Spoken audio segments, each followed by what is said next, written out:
Chapter 40 The Breakfast. "And what sort of persons do you expect to breakfast?" said Beauchamp. "A gentleman and a diplomatist." "Then we shall have to wait 2 hours for the gentleman and 3 for the diplomatist. I shall come back to dessert. Keep me some strawberries, coffee, and cigars. I shall take a cutlet on my way to the chamber." "Do not do anything of the sort, for were the gentleman a Montmorency and the diplomatist a Metternich, we will breakfast at 11. In the meantime, follow Debray's example and take a glass of sherry and a biscuit."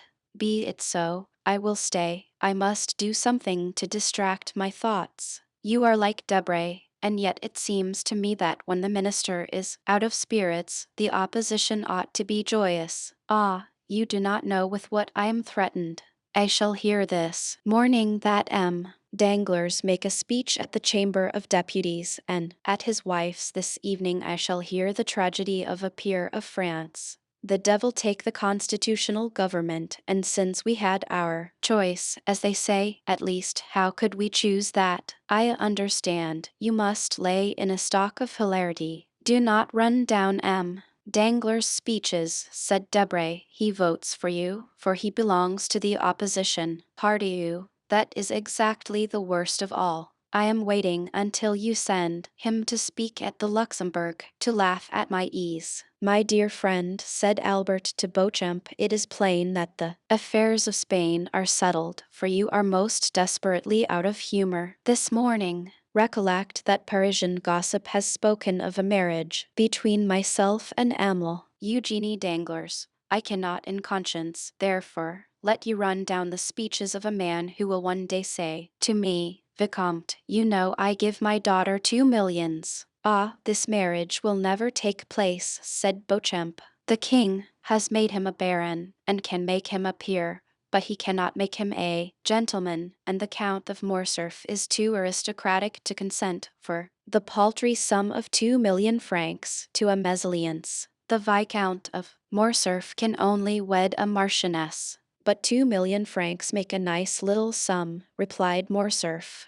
"It is the social capital of a theatre on the boulevard, or a railroad from the Jardin des Plantes to La Rapée." "Never mind what he says, Morcerf," said Debray. "Do you marry her?" "You marry a money-bag label, it is true. Well, but what does that matter? It is better to have a blazon less and a figure more on it. You have 7 martlets on your arms. Give 3 to your wife, and you will still have 4. That is one more than de Guise had, who so nearly became king of France and whose cousin was emperor of Germany. On my word, I think you are right, Lucien," said Albert absently. "To be sure, besides, every millionaire is as noble as a bastard. That is he can be." "Do not say that, Debray," returned Beauchamp, laughing, "for here is Renaud, who, to cure you of your mania for paradoxes, will pass the sword of Renaud de Montauban, his ancestor, through your body." "He will sully it then," returned Lucien, "for I am low, very low." "Oh, heavens!" cried Beauchamp, "the minister quotes Beranger. What shall we come to next?"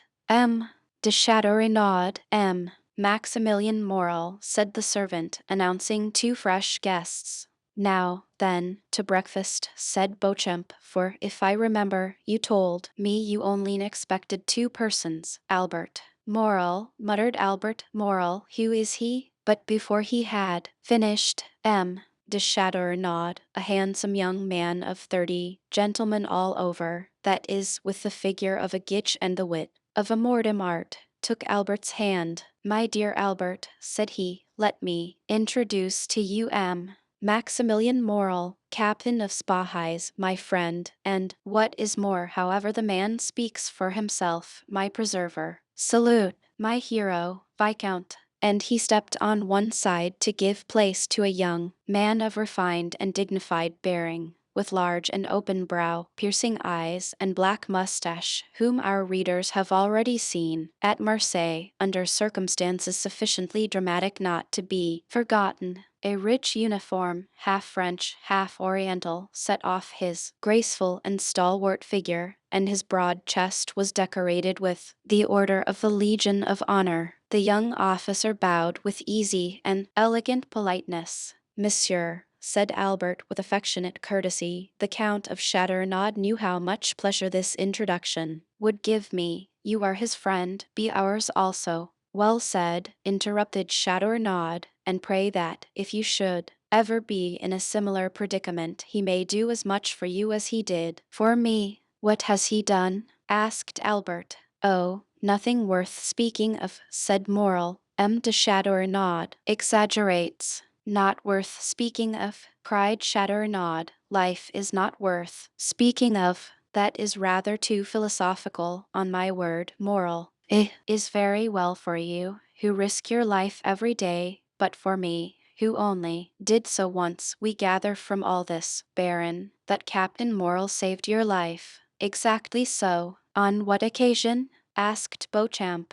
"Beauchamp, my good fellow, you know I am starving," said Debray. "Do not set him off on some long story." "Well, I do not prevent your sitting down to table," replied Beauchamp. "Chateaurenaud can tell us while we eat our breakfast." "Gentlemen," said Morcerf, "it is only 10:15, and I expect someone else." "Ah, true, a diplomatist," observed Debray. "Diplomat or not, I don't know. I only know that he charged himself, on my account, with a mission, which he terminated so entirely to my satisfaction, that had I been king, I should have instantly created him knight of all my orders. Evening had I been able to offer him the golden fleece and the garter." "Well, since we are not to sit down to table," said Debray, "take a glass of sherry, and tell us all about it. You all know that I had the fancy of going to Africa." "It is a road your ancestors have traced for you," said Albert. "Gallantly, yes, but I doubt that your object was like theirs, to rescue the Holy Sepulchre." "You are quite right," Beauchamp observed the young aristocrat. "It was only to fight as an amateur. I cannot bear dueling since 2 seconds, whom I had chosen to arrange an affair, forced me to break the arm of one of my best friends, one whom you all know, poor France Stepanet." "Ah, true," said Debray, "you did fight some time ago. About what?" "The devil take me, if I remember," returned Chateaurenaud. "But I recollect perfectly one thing, that, being unwilling to let such talents as mine sleep, I wished to try upon the Arabs the new pistols that had been given to me. In consequence I embarked for Oran, and went from there to Constantine, where I arrived just in time to witness the raising of the siege. I retreated with the rest for 48 hours. I endured the rain during the day, and the cold during the night tolerably well, but the third morning my horse died of cold. Poor brute, accustomed to be covered up and to have a stove in the stable. The Arabian finds himself unable to bear 10 degrees of cold in Arabia. "That's why you want to purchase my English horse," said Debray. "You think he will bear the cold better. You are mistaken, for I have made a vow never to return to Africa." "You were very much frightened, then?" asked Beauchamp. "Well, yes, and I had good reason to be so," replied Chateaurenaud. "I was retreating on foot, for my horse was dead. 6 Arabs came up, full gallop, to cut off my head. I shot 2 with my double-barreled gun, and 2 more with my pistols, but I was then disarmed, and 2 were still left. One seized me by the hair, that is why I now wear it so short, for no one knows what may happen. The other swung the yataghan, and I already felt the cold steel on my neck, when this gentleman whom you see here charged them, shot the one who held me by the hair, and cleft the skull of the other with his saber. He had assigned himself the task of saving a man's life that day. Chance caused that man to be myself. When I am rich I will order a statue of Chance from Cladman or Marichetti." "Yes," said Morel, smiling, "it was the 5th of September, the anniversary of the day on which my father was miraculously preserved. Therefore, as far as it lies in my power, I endeavor to celebrate it by some heroic action, interrupted Shatterenod. I was chosen, but that is not all. After rescuing me from the sword, he rescued me from the cold, not by sharing his cloak with me, like St. Martin, but by giving me the whole, then from hunger by sharing with me. Guess what? A Strasbourg pie? Asked Beauchamp.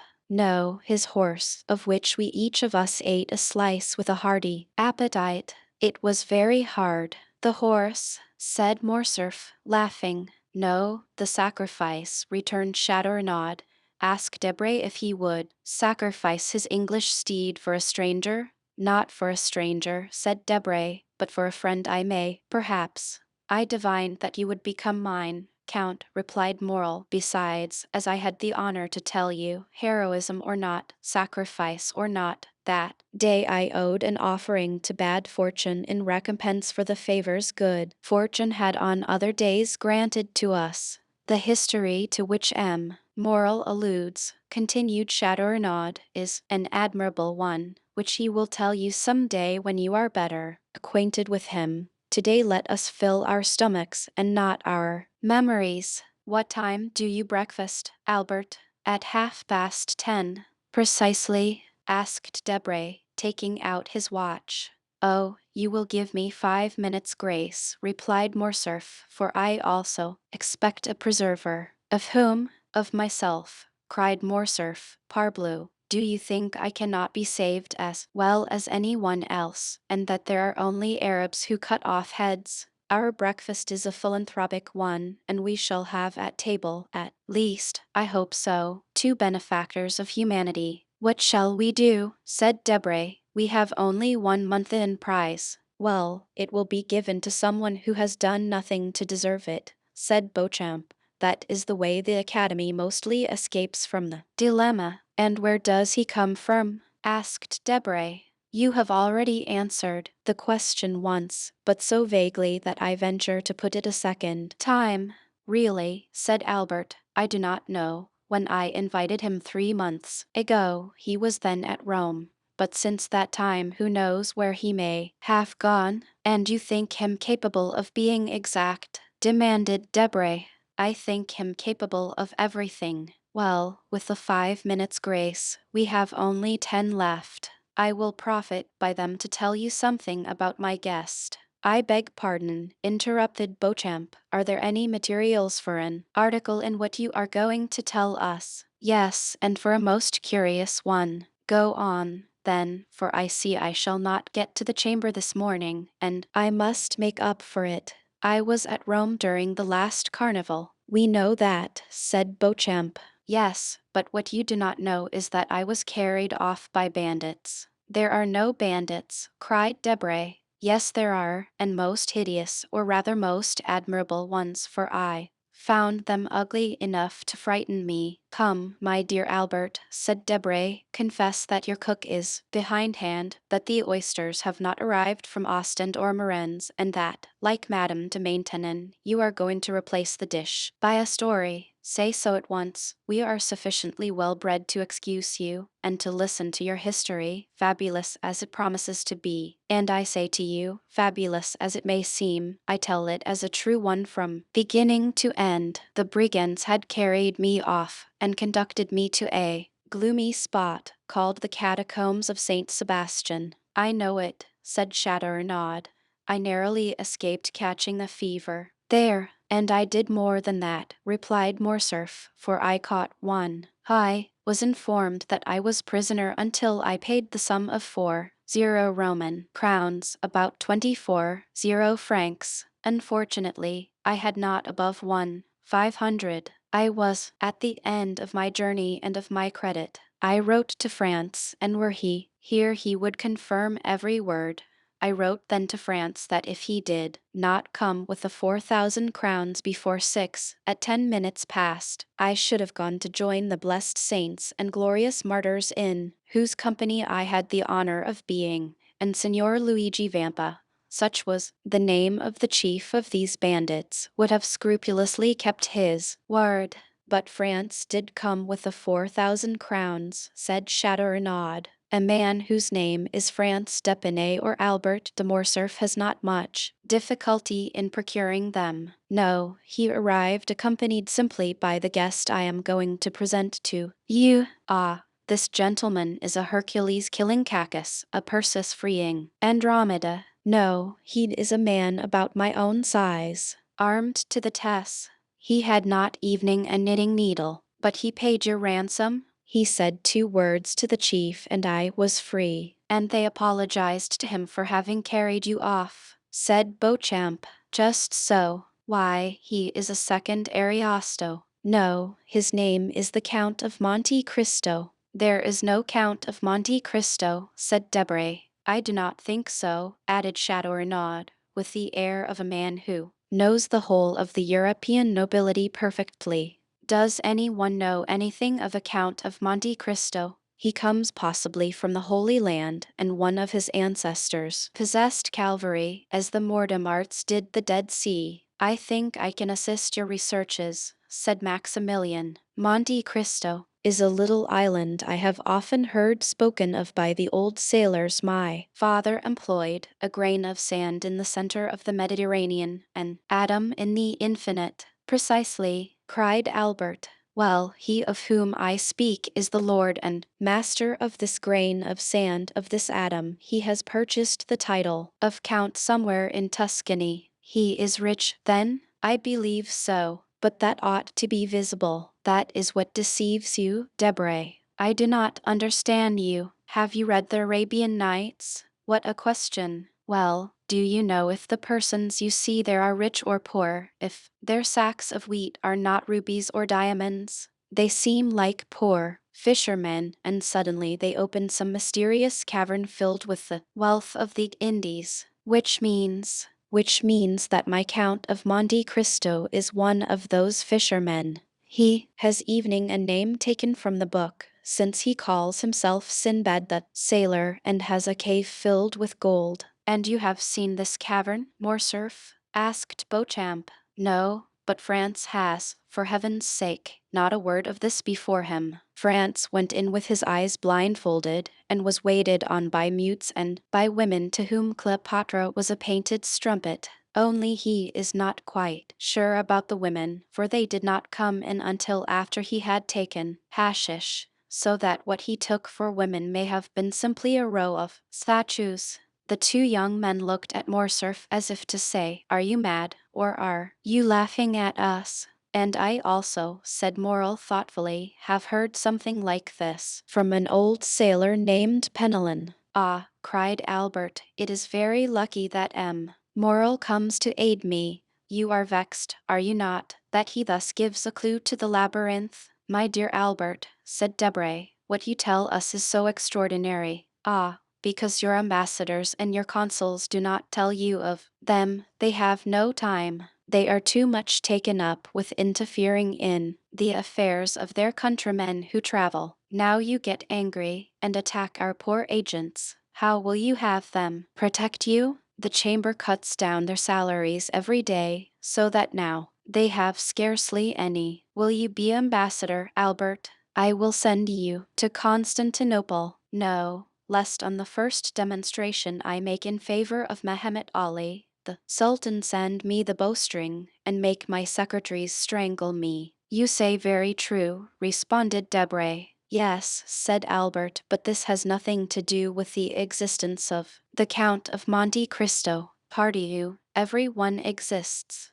doubtless, but not in the same way. Every one has not black slaves, a princely retinue, an arsenal of weapons that would do credit to an Arabian fortress, horses that cost 6,000 francs apiece, and Greek mistresses. Have you seen the Greek mistress? I have both seen and heard her. I saw her at the theater, and heard her one morning when I breakfasted with the Count. He eats then? Yes, but so little, it can hardly be called eating. He must be a vampire. Laugh, if you will. The Countess G., who knew Lord Ruthven, declared that the Count was a vampire. Ah, capital, said Beauchamp. For a man not connected with newspapers, here is the pendant to the famous sea serpent of the Constitutional. wild eyes, the iris of which contracts or dilates at pleasure, said Debray, facial angles strongly developed, magnificent forehead, livid complexion, black beard, sharp and white teeth, politeness, unexceptionable. Just so, Lucian, returned Morcerf. You have described him feature for feature.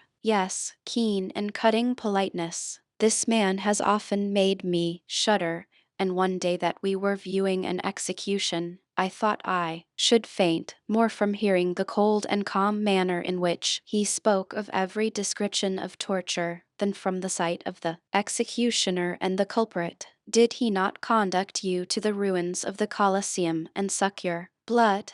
Asked Beauchamp. Or, having delivered you, make you sign a flaming parchment, surrendering your soul to him as Esau did his birthright? Rail on at your ease, gentlemen, said Morcerf, somewhat piqued. When I look at you Parisians, idlers on the Boulevard de Gaulle, or the Bois de Boulogne, and think of this man, it seems to me we are not of the same race. I am highly flattered, returned Beauchamp. At the same time, added Chatterenaud, your Count of Monte Cristo is a very fine fellow, always accepting his little arrangements with the Italian banditti. There are no Italian banditti, said Debray. No vampire, cried Beauchamp. No Count of Monte Cristo, added Debray. There is 10:30 striking. Albert, confess you have dreamed this, and let us sit down to breakfast, continued Beauchamp. But the sound of the clock had not died away when Germain announced His Excellency the Count of Monte Cristo. The involuntary start every one gave proved how much Morcerf's narrative had impressed them, and Albert himself could not wholly refrain from manifesting sudden emotion. He had not heard a carriage stop in the street, or steps in the ante-chamber.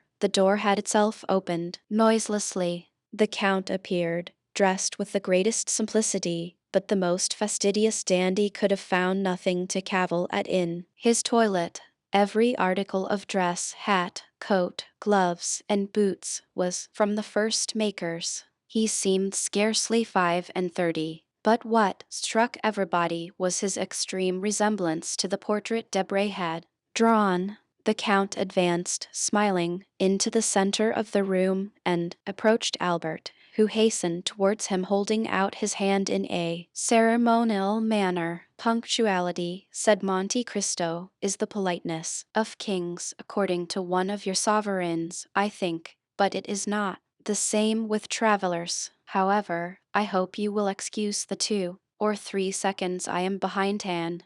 500 leagues are not to be accomplished without some trouble, and especially in France, where, it seems, it is forbidden to beat the postilions. My dear Count, replied Albert, I was announcing your visit to some of my friends, whom I had invited in consequence of the promise you did me the honor to make, and whom I now present to you. They are the Count of Chatterenaud, whose nobility goes back to the 12 peers, and whose ancestors had a place at the Round Table. Lucien Debray, private secretary to the Minister of the Interior. Beauchamp, an editor of a paper and the terror of the French government, but of whom, in spite of his national celebrity, you perhaps have not heard in Italy, since his paper is prohibited there, and Maximilian Morel, captain of Spies. At this name the Count, who had hitherto saluted every one with courtesy, but at the same time with coldness and formality, stepped a pace forward, and a slight tinge of red colored his pale cheeks. You wear the uniform of the new French conquerors, monsieur, said he. It is a handsome uniform. No one could have said what caused the Count's voice to vibrate so deeply, and what made his eye flash, which was in general so clear, lustrous, and limpid when he pleased. You have never seen our Africans, Count, said Albert. Never, replied the Count, who was by this time perfectly master of himself again. Well, beneath this uniform beats one of the bravest and noblest hearts in the whole army. Oh, M. de Morcerf, interrupted Morrel.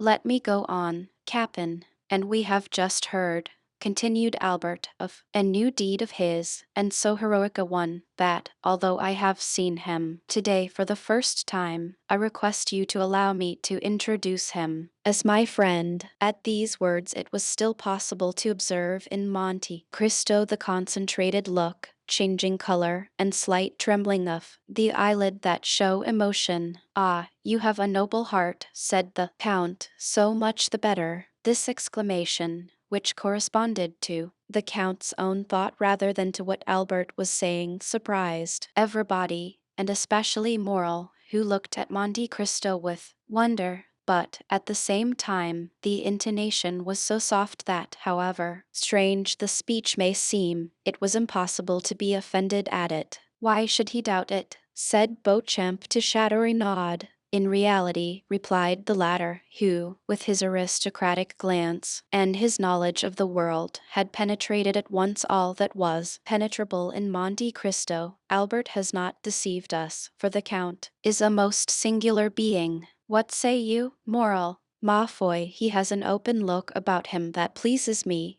in spite of the singular remark he has made about me." "Gentlemen," said Albert, "Germain informs me that breakfast is ready. My dear Count, allow me to show you the way." They passed silently into the breakfast room, and every one took his place. "Gentlemen," said the Count, seating himself, "permit me to make a confession which must form my excuse for any improprieties I may commit. I am a stranger, and a stranger to such a degree that this is the first time I have ever been at Paris. The French way of living is utterly unknown to me, and up to the present time I have followed the Eastern customs, which are entirely in contrast to the Parisian. I beg you, therefore, to excuse if you find anything in me too Turkish, too Italian, or too Arabian. Now, then, let us breakfast." "With what an air he says all this," muttered Beauchamp. "Decidedly he is a great man." "A great man in his own country," added Debray.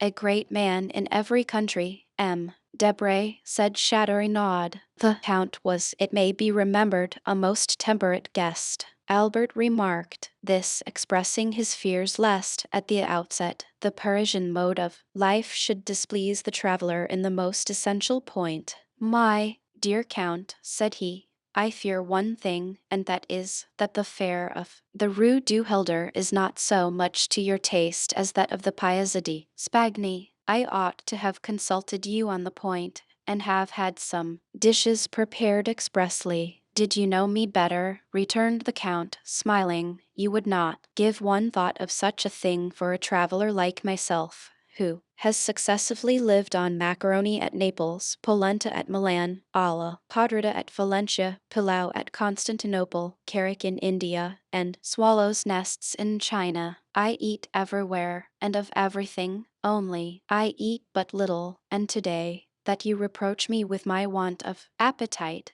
is my day of appetite, for I have not eaten since yesterday morning." "What!" cried all the guests, "you have not eaten for 24 hours?" "No," replied the Count, "I was forced to go out of my road to obtain some information near Nimes, so that I was somewhat late, and therefore I did not choose to stop." "And you ate in your carriage?" asked Morcerf. "No, I slept, as I generally do when I am weary without having the courage to amuse myself, or when I am hungry without feeling inclined to eat." "But you can sleep when you please, monsieur," said Morrel. "Yes, you have a recipe for it, an infallible one. That would be invaluable to us in Africa, who have not always any food to eat, and rarely anything to drink." "Yes," said Monte Cristo, "but, unfortunately, a recipe excellent for a man like myself would be very dangerous applied to an army which may not awake when it was needed." "May we inquire what is this recipe?" asked Debray. "Oh, yes," returned Monte Cristo, "I make no secret of it. It is a mixture of excellent opium, which I fetched myself from Canton in order to have it pure, and the best hashish which grows in the East, that is between the Tigris and the Euphrates. These two ingredients are mixed in equal proportions and formed into pills. 10 minutes after one is taken, the effect is produced. Ask Baron Franz d'Epinay. I think he tasted them one day. Yes, replied Morcerf, he said something about it to me. But, said Beauchamp, who, as became a journalist, was very incredulous, you always carry this drug about you? Always. Would it be an indiscretion to ask to see those precious pills? Continued Beauchamp, hoping to take him at a disadvantage. No, monsieur, returned the Count, and he drew from his pocket a marvelous casket formed out of a single emerald and closed by a golden lid which unscrewed and gave passage to a small greenish-colored pellet about the size of a pea. This ball had an acrid and penetrating odor. There were 4 or 5 more in the emerald, which would contain about a dozen. The casket passed around the table, but it was more to examine the admirable emerald than to see the pills that it passed from hand to hand. And is it your cook who prepares these pills? Asked Beauchamp.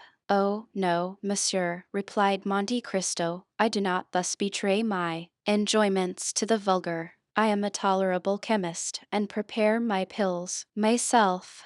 This is a magnificent emerald, and the largest I have ever seen, said Chatterenaud, although my mother has some remarkable family jewels. I had 3 similar ones, returned Monte Cristo. I gave one to the Sultan, who mounted it in his saber, another to our Holy Father the Pope, who had it set in his tiara, opposite to one nearly as large, though not so fine, given by the Emperor Napoleon to his predecessor, Pius Roman VII. I kept the third for myself, and I had it hollowed out, which reduced its value, but rendered it more commodious for the purpose I intended. Every one looked at Monte Cristo with astonishment. He spoke with so much simplicity that it was evident he spoke the truth, or that he was mad. However, the sight of the emerald made them naturally inclined to the former belief. And what did these 2 sovereigns give you in exchange for these magnificent presents? Asked Debray.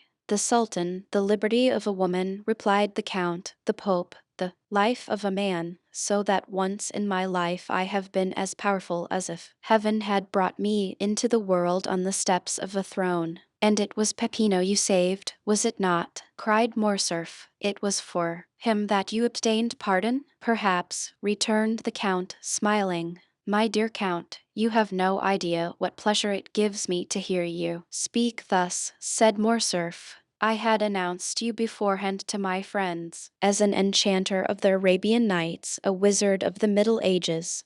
But the Parisians are so subtle in paradoxes that they mistake for caprices of the imagination the most incontestable truths, when these truths do not form a part of their daily existence. For example, here is Debray who reads and Beauchamp who prints. Every day, a member of the Jockey Club has been stopped and robbed on the boulevard. 4 persons have been assassinated in the Rue Saint-Denis or the Faubourg Saint-Germain. 10, 15, or 20 thieves have been arrested in a café, on the Boulevard du Temple or in the Thermes de Julien, and yet these same men deny the existence of the bandits in the Maremma, the Campagna di Romana, or the Pontine marshes. Tell them yourself that I was taken by bandits, and that without your generous intercession I should now have been sleeping in the catacombs of St. Sebastian, instead of receiving them in my humble abode in the Rue du Helder.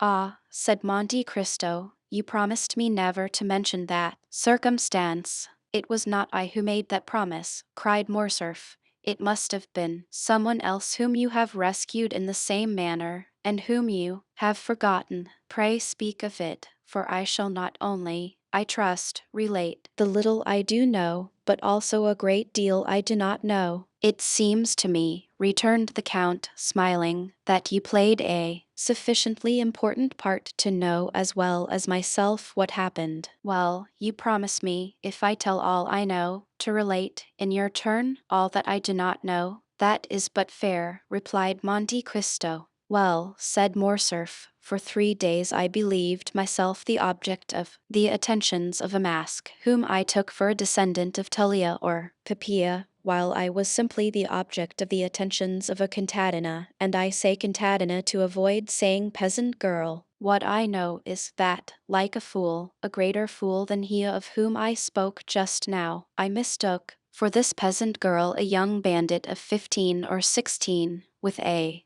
beardless chin and slim waist, and who, just as I was about to imprint a chaste salute on his lips, placed a pistol to my head and, aided by 7 or 8 others, led or rather dragged me to the catacombs of St. Sebastian, where I found a highly educated brigand chief perusing Caesar's commentaries, and who deigned to leave off reading to inform me that unless the next morning, before 6 o'clock, 4,000 piasters were paid into his account at his banker's at 6:15, I should have ceased to exist. The letter is still to be seen, for it is in France Stepanet's possession, signed by me, and with a postscript of M. Luigi Vampa. This is all I know, but I know not, Count, how you contrived to inspire so much respect in the bandits of Rome who ordinarily have so little respect for anything. I assure you, France and I were lost in admiration. Nothing more simple, returned the Count.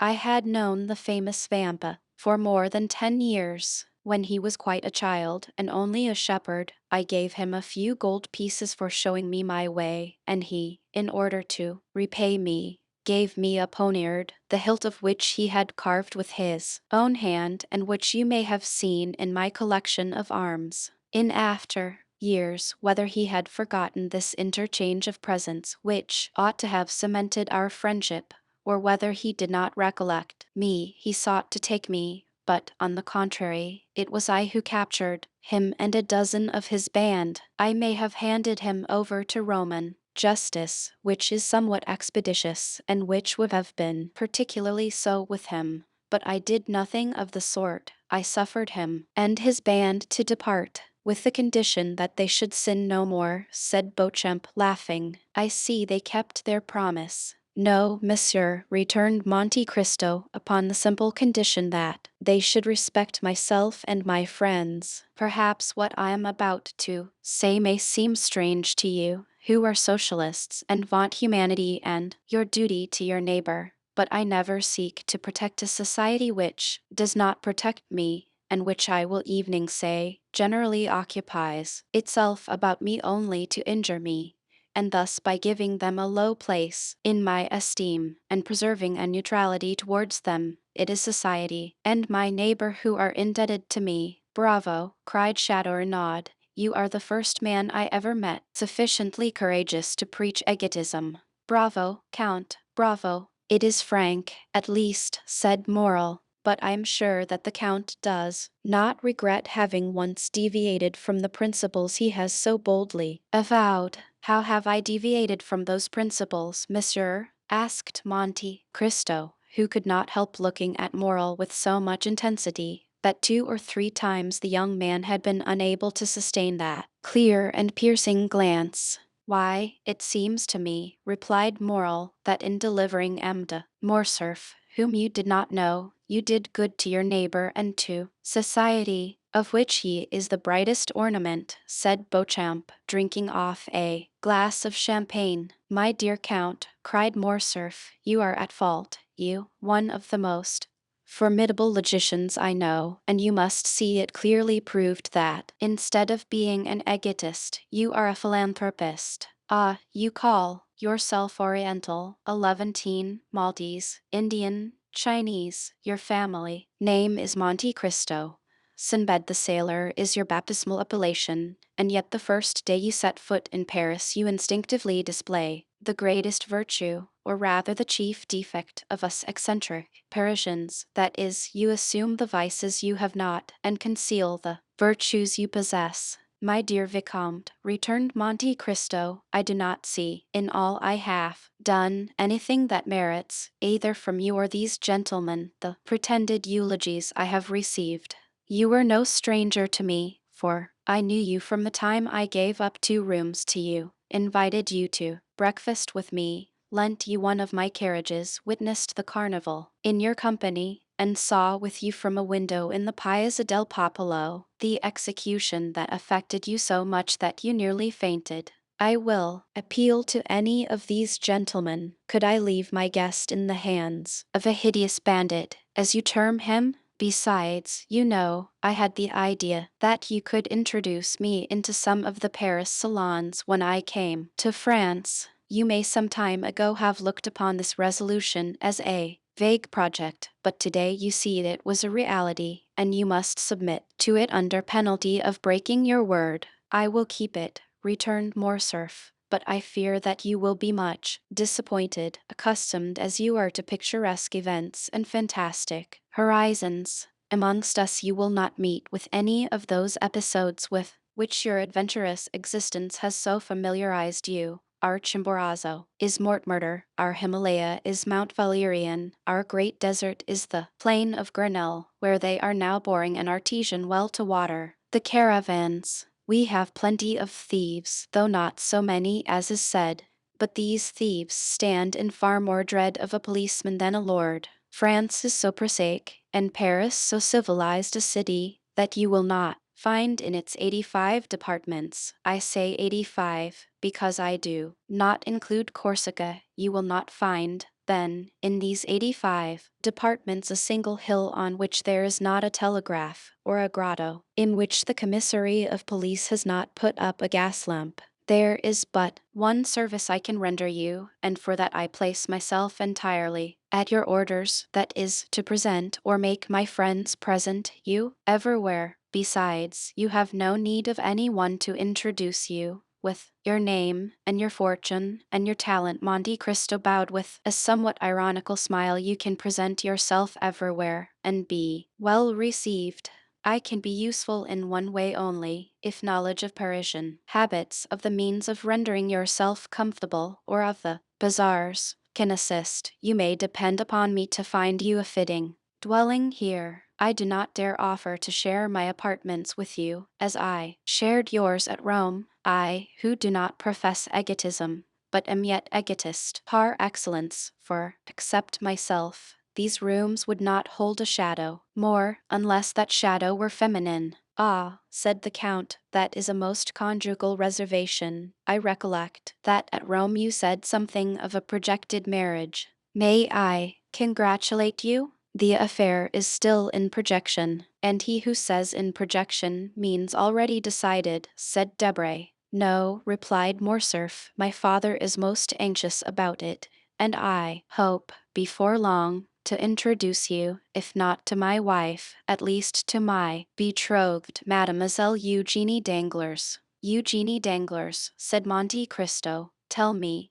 is not her father Baron Danglars? Yes, returned Morcerf, a baron of a new creation. What matter, said Monte Cristo, if he has rendered the state services which merit this distinction? Enormous ones, answered Beauchamp. Although in reality a liberal, he negotiated a loan of 6 millions for Charles X in 1829, who made him a baron and chevalier of the Legion of Honor, so that he wears the ribbon, not, as you would think, in his waistcoat pocket, but at his buttonhole. Ah, interrupted Morcerf, laughing, Beauchamp, keep that for the Corsair or the Charivari, but spare my future father-in-law before me. Then, turning to Monte Cristo, you just now spoke his name, as if you knew the Baron? I do not know him, returned Monte Cristo, but I shall probably soon make his acquaintance, for I have a credit opened with him by the house of Richard and Blount of London, Arsine and Ascles of Vienna, and Thompson and French at Rome.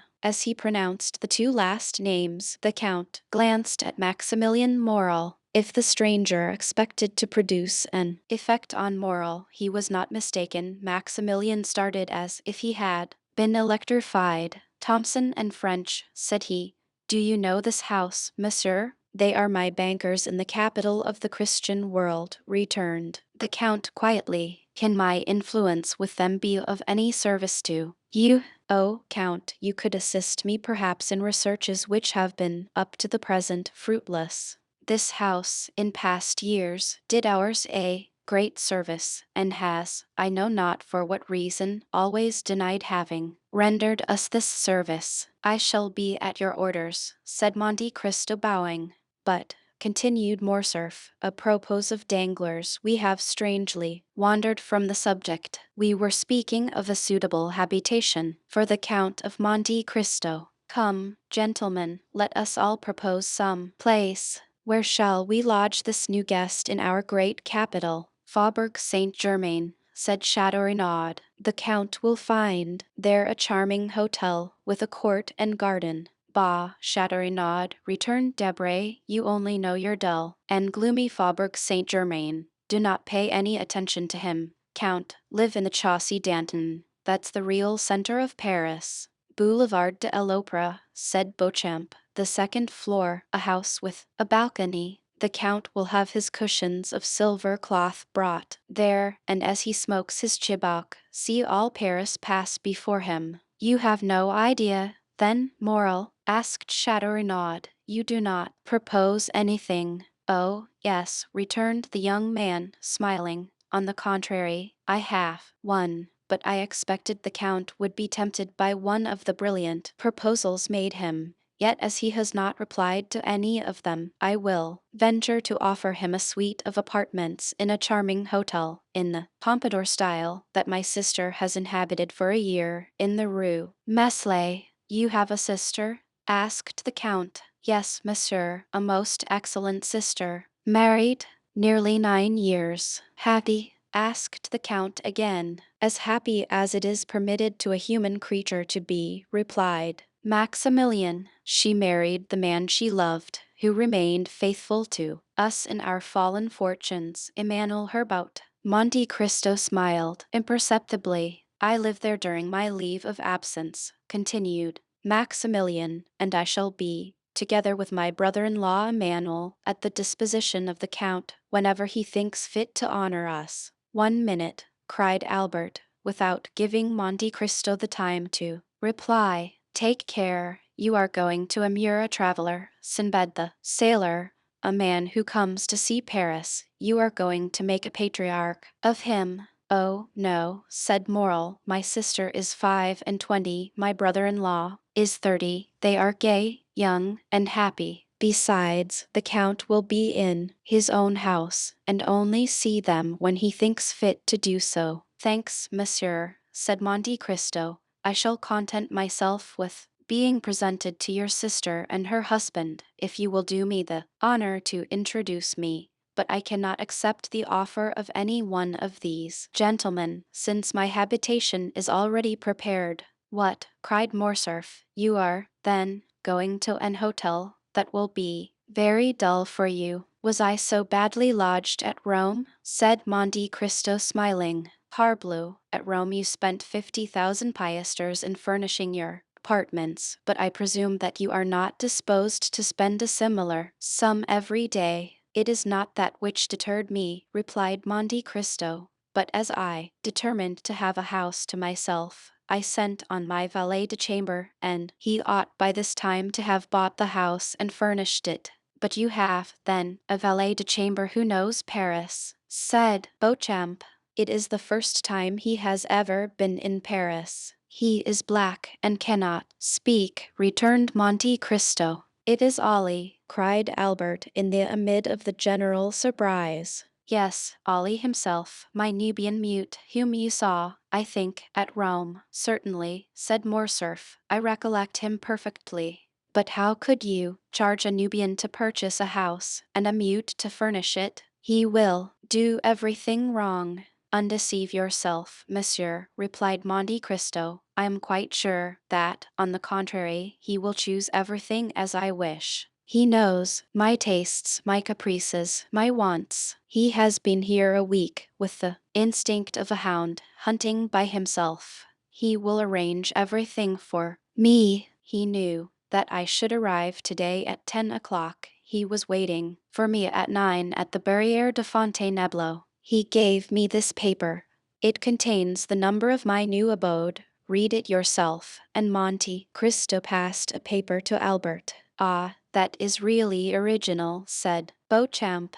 And very princely, added Chateaurenaud. What? Do you not know your house? Asked Debray. No, said Monte Cristo. I told you I did not wish to be behind my time. I dressed myself in the carriage and descended at the Viscount's door. The young men looked at each other. They did not know if it was a comedy Monte Cristo was playing, but every word he uttered had such an air of simplicity that it was impossible to suppose what he said was false. Besides, why should he tell a falsehood?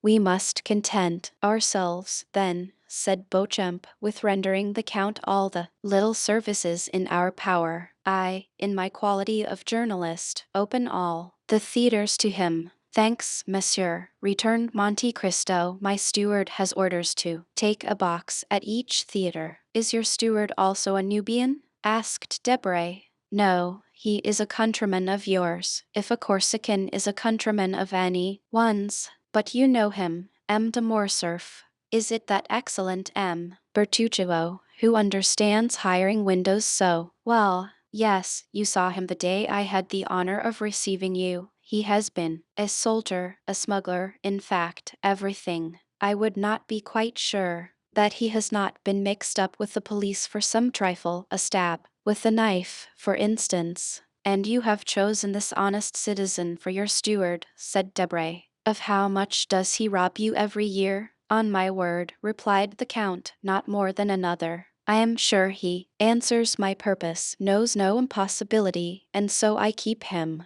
Then, continued Chateaurenaud, since you have an establishment, a steward, and a hotel in the Champs-Élysées, you only want a mistress. Albert smiled. He thought of the fair Greek he had seen in the Count's box at the Argentina and Val theatres. I have something better than that, said Monte Cristo. I have a slave. You procure your mistresses from the opera, the vaudeville, or the varieties. I purchased mine at Constantinople. It cost me more, but I have nothing to fear. But you forget, replied Debray, laughing, that we are Franks by name, and Franks by nature, as King Charles said, and that the moment she puts her foot in France your slave becomes free. Who will tell her? The first person who sees her. She only speaks Ramaic. That is different, but at least we shall see her, said Beauchamp. Or do you keep eunuchs as well as mutes? Oh, no, replied Monte Cristo. I do not carry brutalism so far. Every one who surrounds me is free to quit me,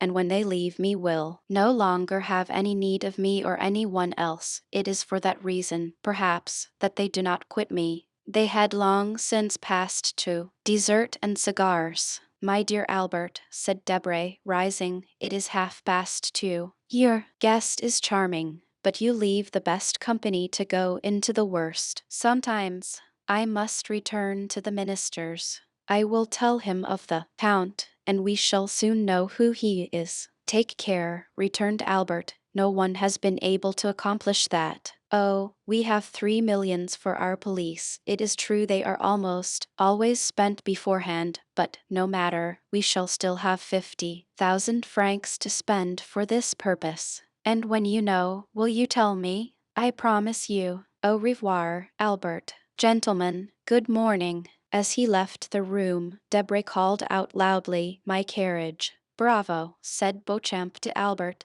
I shall not go to the chamber, but I have something better to offer my readers than a speech of M. Danglars.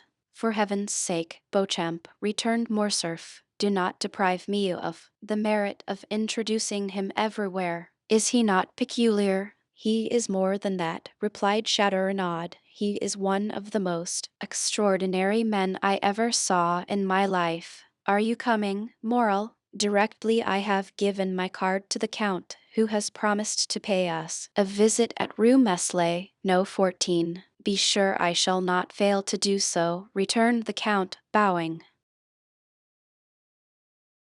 Chapter 41. The Presentation. When Albert found himself alone with Monte Cristo, my dear Count, said he, allow me to commence my services as cicerone by showing you a specimen of a bachelor's apartment. You, who are accustomed to the palaces of Italy, can amuse yourself by calculating in how many square feet a young man who is not the worst lodged in Paris can live.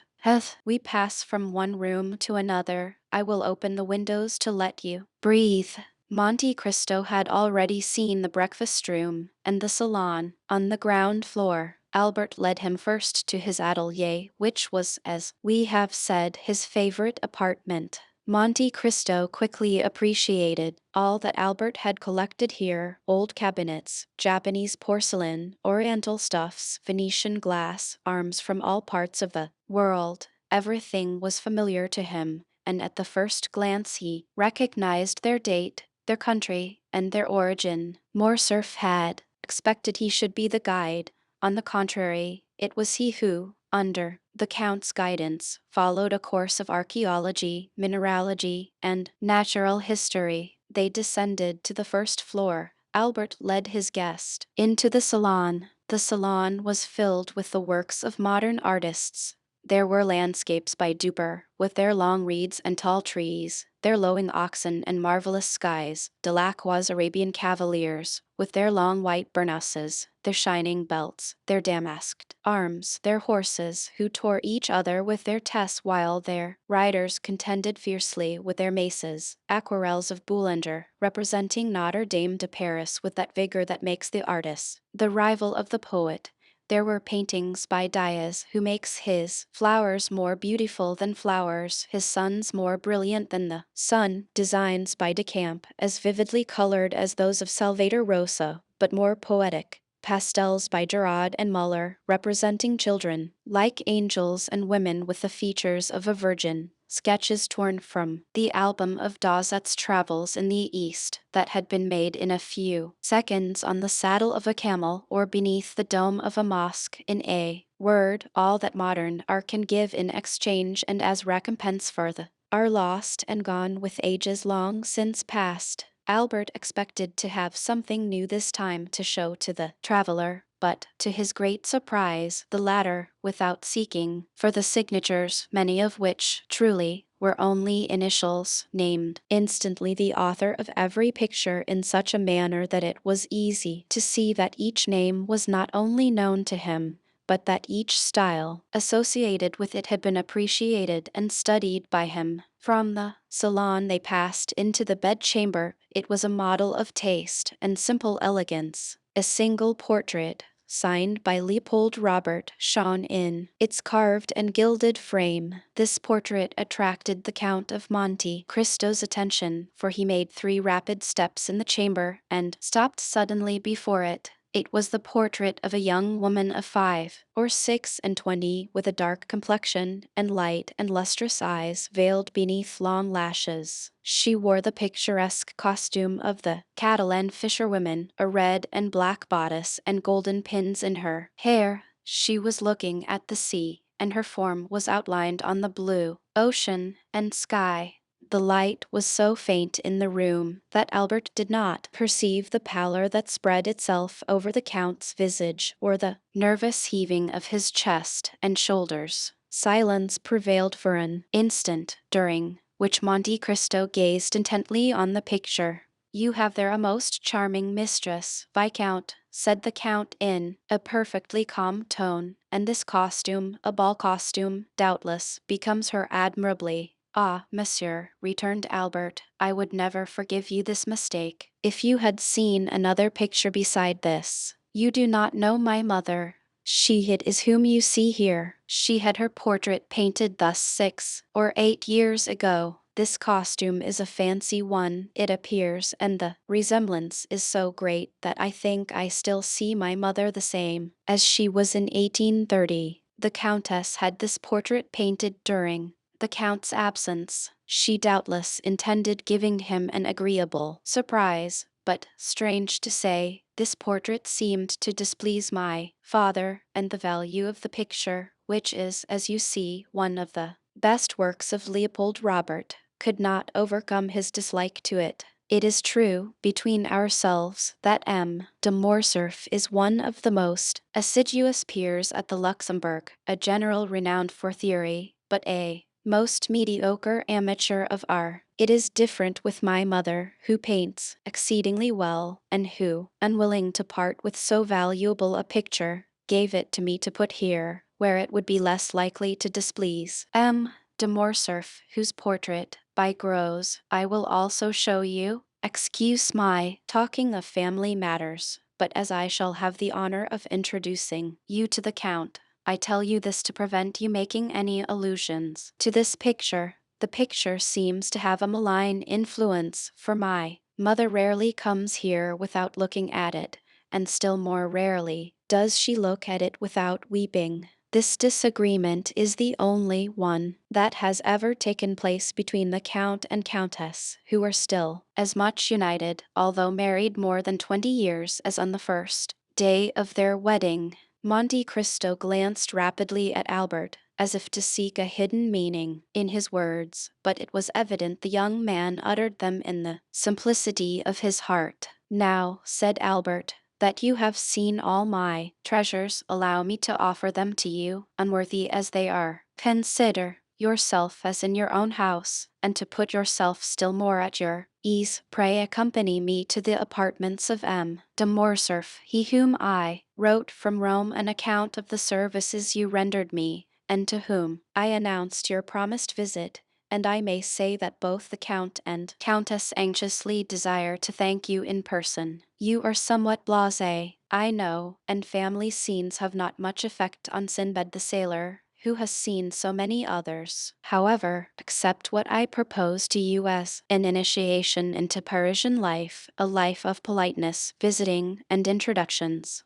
Monte Cristo bowed without making any answer. He accepted the offer without enthusiasm and without regret, as one of those conventions of society which every gentleman looks upon as a duty. Albert summoned his servant, and ordered him to acquaint M. and Madame de Morcerf of the arrival of the Count of Monte Cristo. Albert followed him with the Count. When they arrived at the antechamber, above the door was visible a shield, which, by its rich ornaments and its harmony with the rest of the furniture, indicated the importance the owner attached to this blazon. Monte Cristo stopped and examined it attentively. "Azure 7 merlets, or placed bender," said he. "These are, doubtless, your family arms? Except the knowledge of blazons, that enables me to decipher them. I am very ignorant of heraldry. I account of a fresh creation, fabricated in Tuscany by the aid of a commandery of St.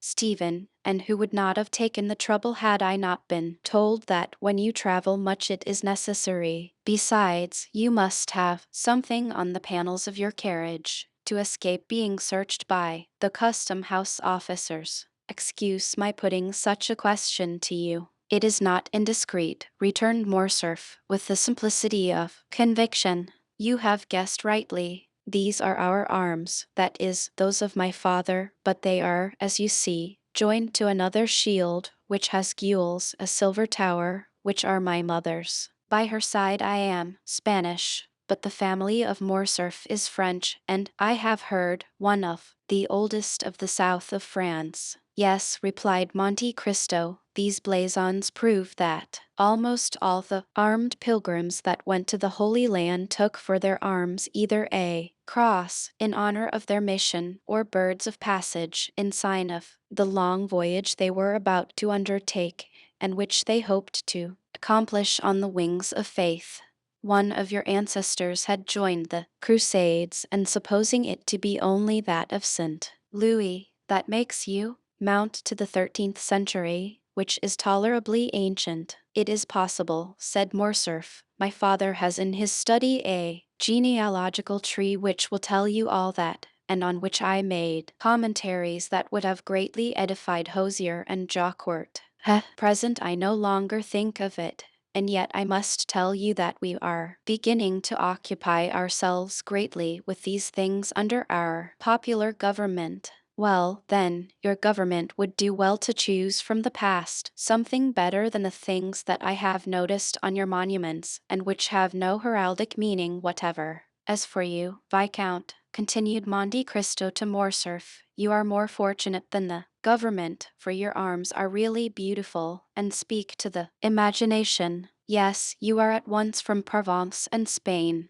That explains if the portrait you showed me be like the dark hue I so much admired on the visage of the noble Catalan. It would have required the penetration of Oedipus or the Sphinx to have divined the irony the Count concealed beneath these words, apparently uttered with the greatest politeness. Morcerf thanked him with a smile and pushed open the door, above which were his arms, and which, as we have said, opened into the salon. In the most conspicuous part of the salon was another portrait. It was that of a man, from 5 to 8 and 30, in the uniform of a general officer, wearing the double epaulette of heavy bullion that indicates superior rank, the ribbon of the Legion of Honor round his neck, which showed he was a commander, and on the right breast the star of a grand officer of the Order of the Saviour, and on the left that of the Grand Cross of Charles Roman III, which proved that the person represented by the picture had served in the wars of Greece and Spain, or, what was just the same thing as regarded decorations, had fulfilled some diplomatic mission in the two countries. Monte Cristo was engaged in examining this portrait with no less care than he had bestowed upon the other, when another door opened and he found himself opposite to the Count of Morcerf in person. He was a man of 40 to 45 years, but he seemed at least 50, and his black mustache and eyebrows contrasted strangely with his almost white hair, which was cut short in the military fashion. He was dressed in plain clothes, and wore at his buttonhole the ribbons of the different orders to which he belonged. He entered with a tolerably dignified step and some little haste. Monte Cristo saw him advance towards him without making a single step. It seemed as if his feet were rooted to the ground and his eyes on the Count of Morcerf. "Father," said the young man, "I have the honor of presenting to you the Count of Monte Cristo, the generous friend whom I had the good fortune to meet in the critical situation of which I have told you." "You are most welcome, monsieur," said the Count of Morcerf, saluting Monte Cristo with a smile, "and monsieur has rendered our house, in preserving its only heir, a service which ensures him our eternal gratitude." As he said these words, the Count of Morcerf pointed to a chair, while he seated himself in another opposite the window. Monte Cristo, in taking the seat Morcerf offered him, placed himself in such a manner as to remain concealed in the shadow of the large velvet curtains, and read on the careworn and livid features of the Count a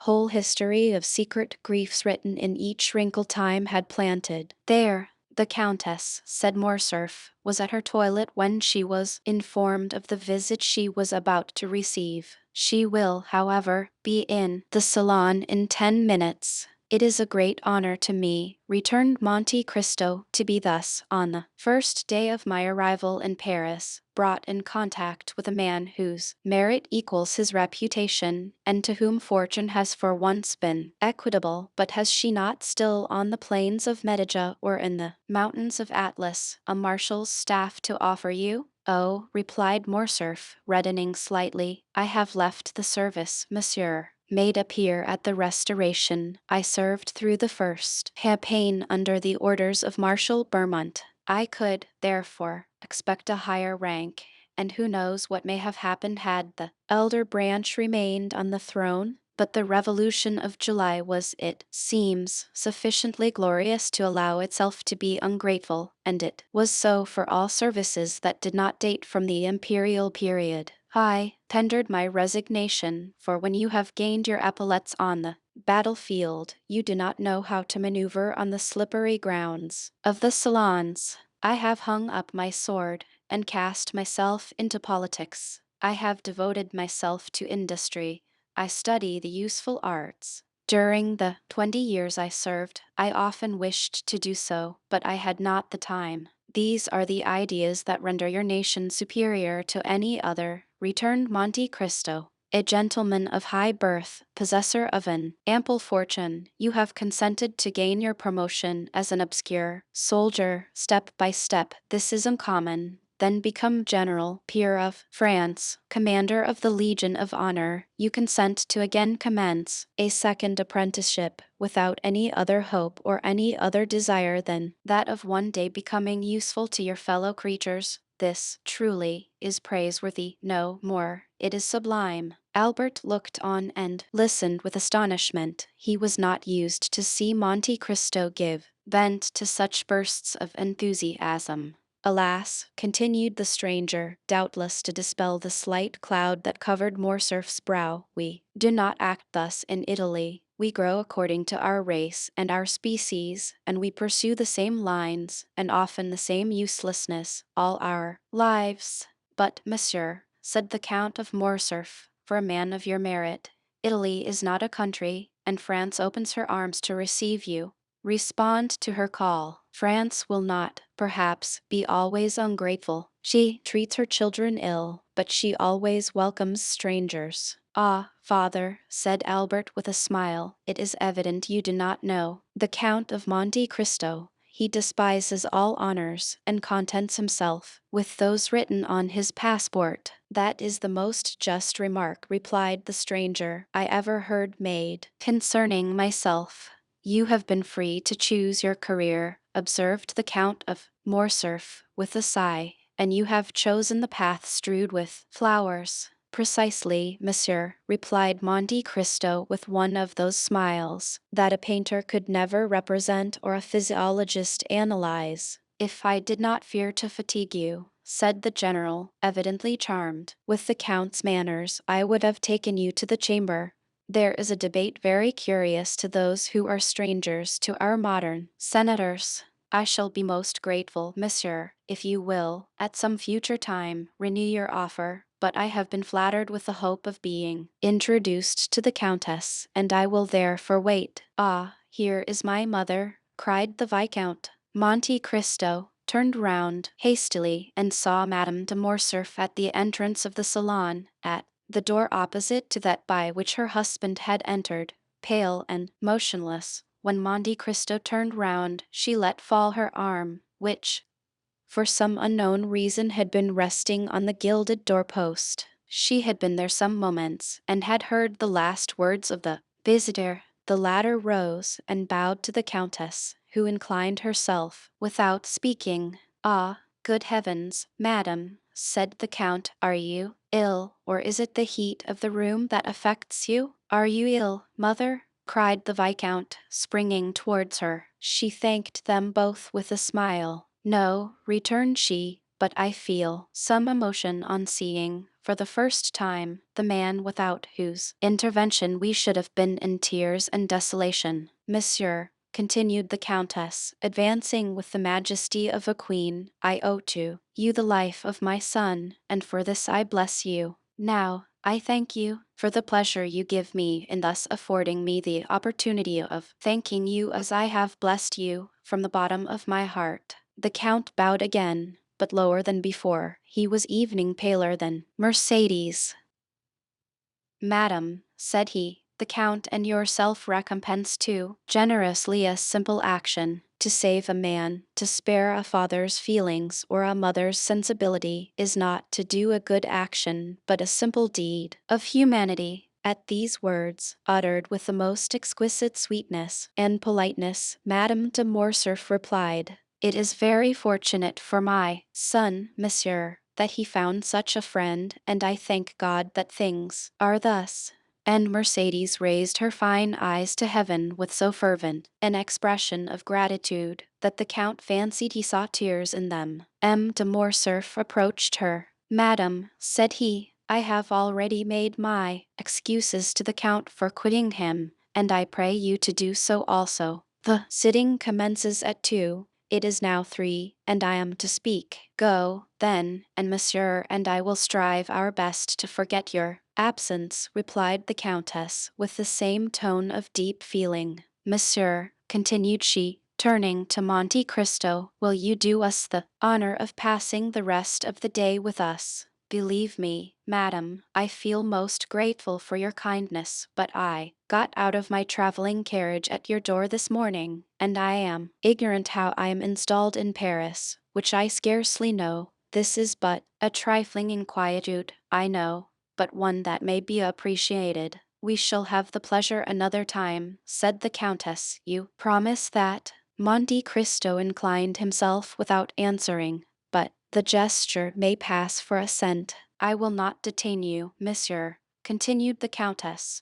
I would not of our gratitude become indiscreet or importunate. My dear Count, said Albert, I will endeavor to return your politeness at Rome, and place my coupe at your disposal until your own be ready. 1,000 thanks for your kindness, Viscount, returned the Count of Monte Cristo, but I suppose that M. Bertuccio has suitably employed the 4 hours and a half I have given him, and that I shall find a carriage of some sort ready at the door. Albert was used to the Count's manner of proceeding. He knew that, like Nero, he was in search of the impossible, and nothing astonished him. But wishing to judge with his own eyes how far the Count's orders had been executed, he accompanied him to the door of the house. Monte Cristo was not deceived.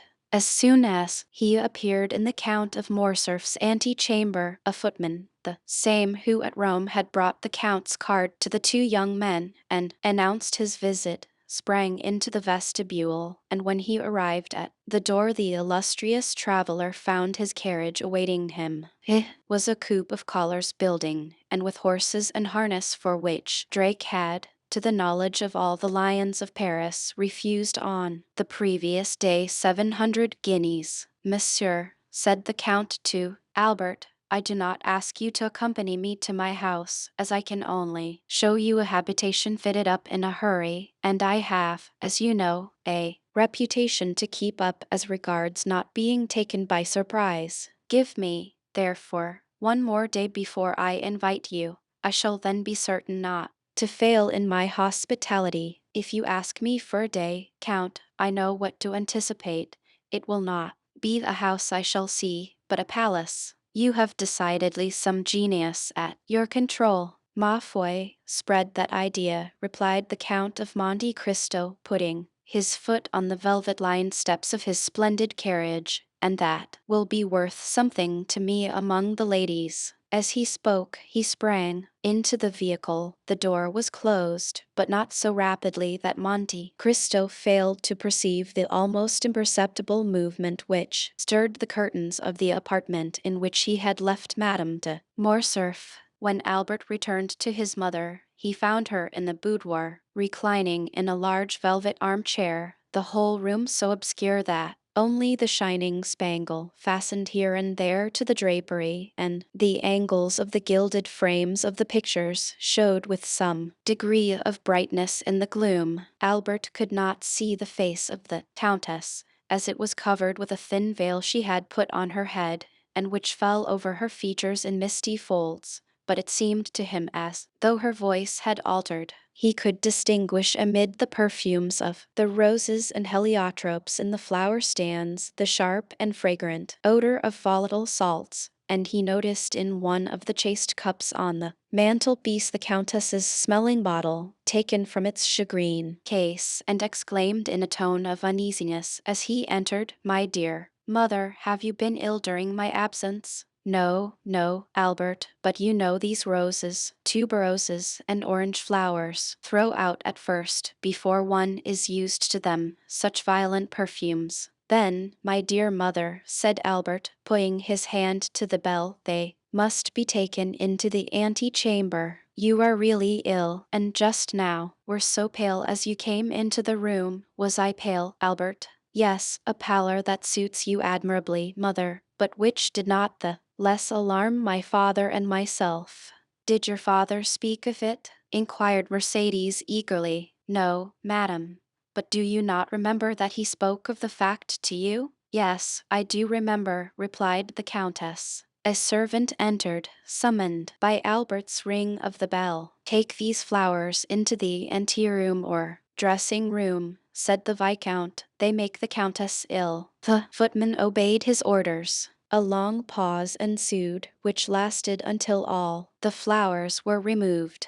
What is this name of Monte Cristo? Inquired The Countess, when the servant had taken away the last vase of flowers, is it a family name, or the name of the estate, or a simple title? I believe, mother, it is merely a title. The Count purchased an island in the Tuscan archipelago, and, as he told you today, has founded a commandery. You know the same thing was done for Saint Stephen of Florence, Saint George, Constantinian of Parma, and evening for the Order of Malta. Except this, he has no pretension to nobility, and calls himself a chance count, although the general opinion at Rome is that the count is a man of very high distinction. His manners are admirable, said the Countess, at least as far as I could judge in the few minutes he remained here. They are perfect, mother, so perfect that they surpass by far all I have known in the leading aristocracy of the three proudest nobilities of Europe, the English, the Spanish, and the German. The Countess paused a moment. Then, after a slight hesitation, she resumed, You have seen, my dear Albert, I ask the question as a mother, you have seen M. de Monte Cristo in his house. You are quick-sighted, have much knowledge of the world, more tact than is usual at your age. Do you think the Count is really what he appears to be? What does he appear to be? Why, you have just said, a man of high distinction. I told you, my dear mother, he was esteemed such. But what is your own opinion, Albert? I must tell you that I have not come to any decided opinion respecting him, but I think him a Maltese. I do not ask you of his origin, but what he is. Ah, what he is, that is quite another thing. I have seen so many remarkable things in him, that if you would have me really say what I think, I shall reply that I really do look upon him as one of Byron's heroes whom misery has marked with a fatal brand. Some Manfred, some Lara, some Werner, one of those wrecks, as it were, of some ancient family who, disinherited of their patrimony, have achieved one by the force of their adventurous genius, which has placed them above the laws of society. You say, I say that Monte Cristo is an island in the amid of the Mediterranean, without inhabitants or garrison, the resort of smugglers of all nations, and pirates of every flag. Who knows whether or not these industrious worthies do not pay to their feudal lord some dues for his protection? That is possible, said the Countess, reflecting. Never mind, continued the young man, smuggler or not, you must agree, mother dear, as you have seen him, that the Count of Monte Cristo is a remarkable man, who will have the greatest success in the salons of Paris. Why, this very morning, in my rooms, he made his entrée amongst us by striking every man of us with amazement, not evening excepting. Chateaurenaud. And what do you suppose is the Count's age? Inquired Mercedes, evidently attaching great importance to this question. 35 or 36, mother. So young, it is impossible, said Mercedes, replying at the same time to what Albert said as well as to her own private reflection. It is the truth, however. 3 or 4 times he has said to me, and certainly without the slightest premeditation, at such a period I was 5 years old, at another 10 years old, at another 12, and I, induced by curiosity, which kept me alive to these details, half compared the dates and never found him inaccurate. The age of this singular man, who is of no age, is then, I am certain, 35. Besides, mother, remark how vivid his eye, how raven-black his hair, and his brow, though so pale, is free from wrinkles. He is not only vigorous, but also young. The Countess bent her head as if beneath a heavy wave of bitter thoughts. And has this man displayed a friendship for you, Albert? She asked with a nervous shudder. I am inclined to think so. And do you like him? Why, he pleases me in spite of France d'Epinay, who tries to convince me that he is a being returned from the other world. The Countess shuddered. Albert, she said, in a voice which was altered by emotion, I have always put you on your guard against new acquaintances. Now you are a man and are able to give me advice. Yet I repeat to you, Albert, be prudent. Why, my dear mother, it is necessary. in order to make your advice turn to account, that I should know beforehand what I have to distrust. The Count never plays, he only drinks pure water tinged with a little sherry, and is so rich that he cannot, without intending to laugh at me, try to borrow money. What, then, have I to fear from him? You are right, said the Countess, and my fears are weakness, especially when directed against a man who has saved your life. How did your father receive him, Albert? It is necessary that we should be more than complaisant to the Count. De Morcerf is sometimes occupied, his business makes him reflective, and he may, without intending it. Nothing could be in better taste than my father's demeanor, madam, said Albert. No more, he seemed greatly flattered at 2 or 3 compliments which the Count very skilfully and agreeably paid him with as much ease as if he had known him these 30 years. Each of these little tickling arrows must have pleased my father, added Albert with a laugh. And thus they parted the best possible friends, and M. de Morcerf evening wished to take him to the chamber to hear the speakers. The Countess made no reply. She fell into so deep a reverie that her eyes gradually closed. The young man, standing up before her, gazed upon her with that filial affection which is so tender and endearing with children whose mothers are still young and handsome. Then, after seeing her eyes closed, and hearing her breathe gently, he believed she had dropped asleep, and left the apartment on tiptoe, closing the door after him with the utmost precaution. This devil of a fellow, he muttered, shaking his head. I said at the time he would create a sensation here, and I measure his effect by an infallible thermometer. My mother has noticed him, and he must therefore, perforce, be remarkable. He went down to the stables, not without some slight annoyance, when he remembered that the Count of Monte Cristo had laid his hands on a turnout, which sent his bays down to second place in the opinion of connoisseurs.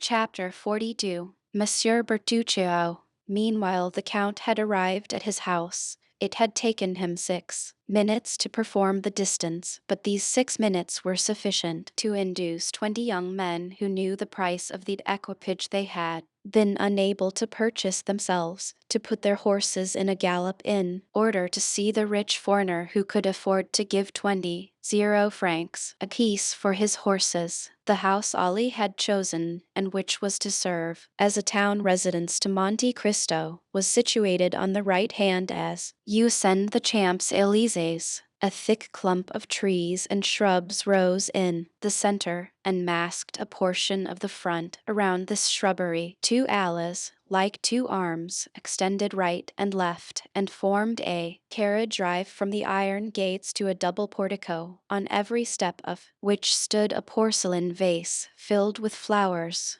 This house, isolated from the rest, had, besides the main entrance, another in the Rue Ponthieu. Evening before the coachman had hailed the concierge. The massy gates rolled on their hinges. They had seen the Count coming, and at Paris, as everywhere else, he was served with the rapidity of lightning. The coachman entered and traversed the half-circle without slackening his speed, and the gates were closed before the wheels had ceased to sound on the gravel. The carriage stopped at the left side of the portico. 2 men presented themselves at the carriage window. The one was Ali, who, smiling with an expression of the most sincere joy, seemed amply repaid by a mere look from Monte Cristo. The other bowed respectfully, and offered his arm to assist the Count in descending. Thanks, M. Bertuccio, said the Count, springing lightly up the 3 steps of the portico. And the notary? He is in the small salon, Excellency, returned Bertuccio.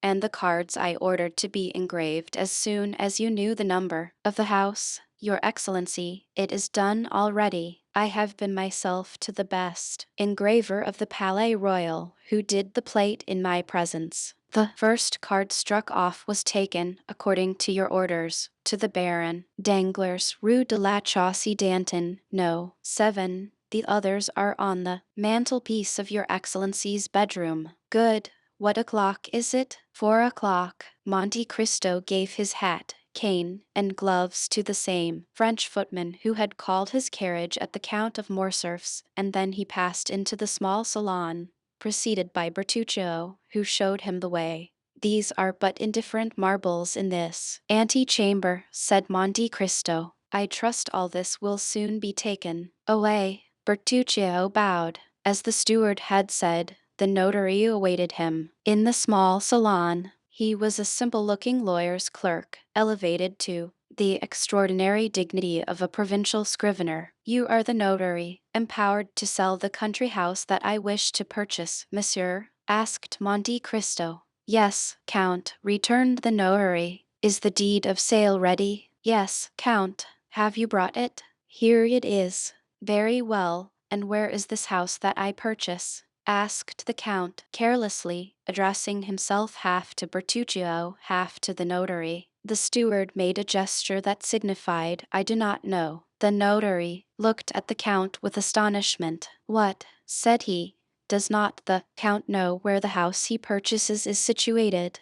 No, returned the Count. The Count does not know. How should I know? I have arrived from Cadiz this morning. I have never before been at Paris, and it is the first time I have ever evening set my foot in France. Ah, that is different. The house you purchase is at Auteuil. At these words Bertuccio turned pale. And where is Auteuil? Asked the Count. Close by here, monsieur, replied the notary, a little beyond Passy, a charming situation, in the heart of the Bois de Boulogne. So near as that, said the Count, but that is not in the country. What made you choose a house at the gates of Paris, M. Bertuccio? I, cried the steward with a strange expression. His Excellency did not charge me to purchase this house. If His Excellency will recollect, if he will think, ah, true, observed Monte Cristo, I recollect now. I read the advertisement in one of the papers and was tempted by the false title, A Country House. It is not yet too late,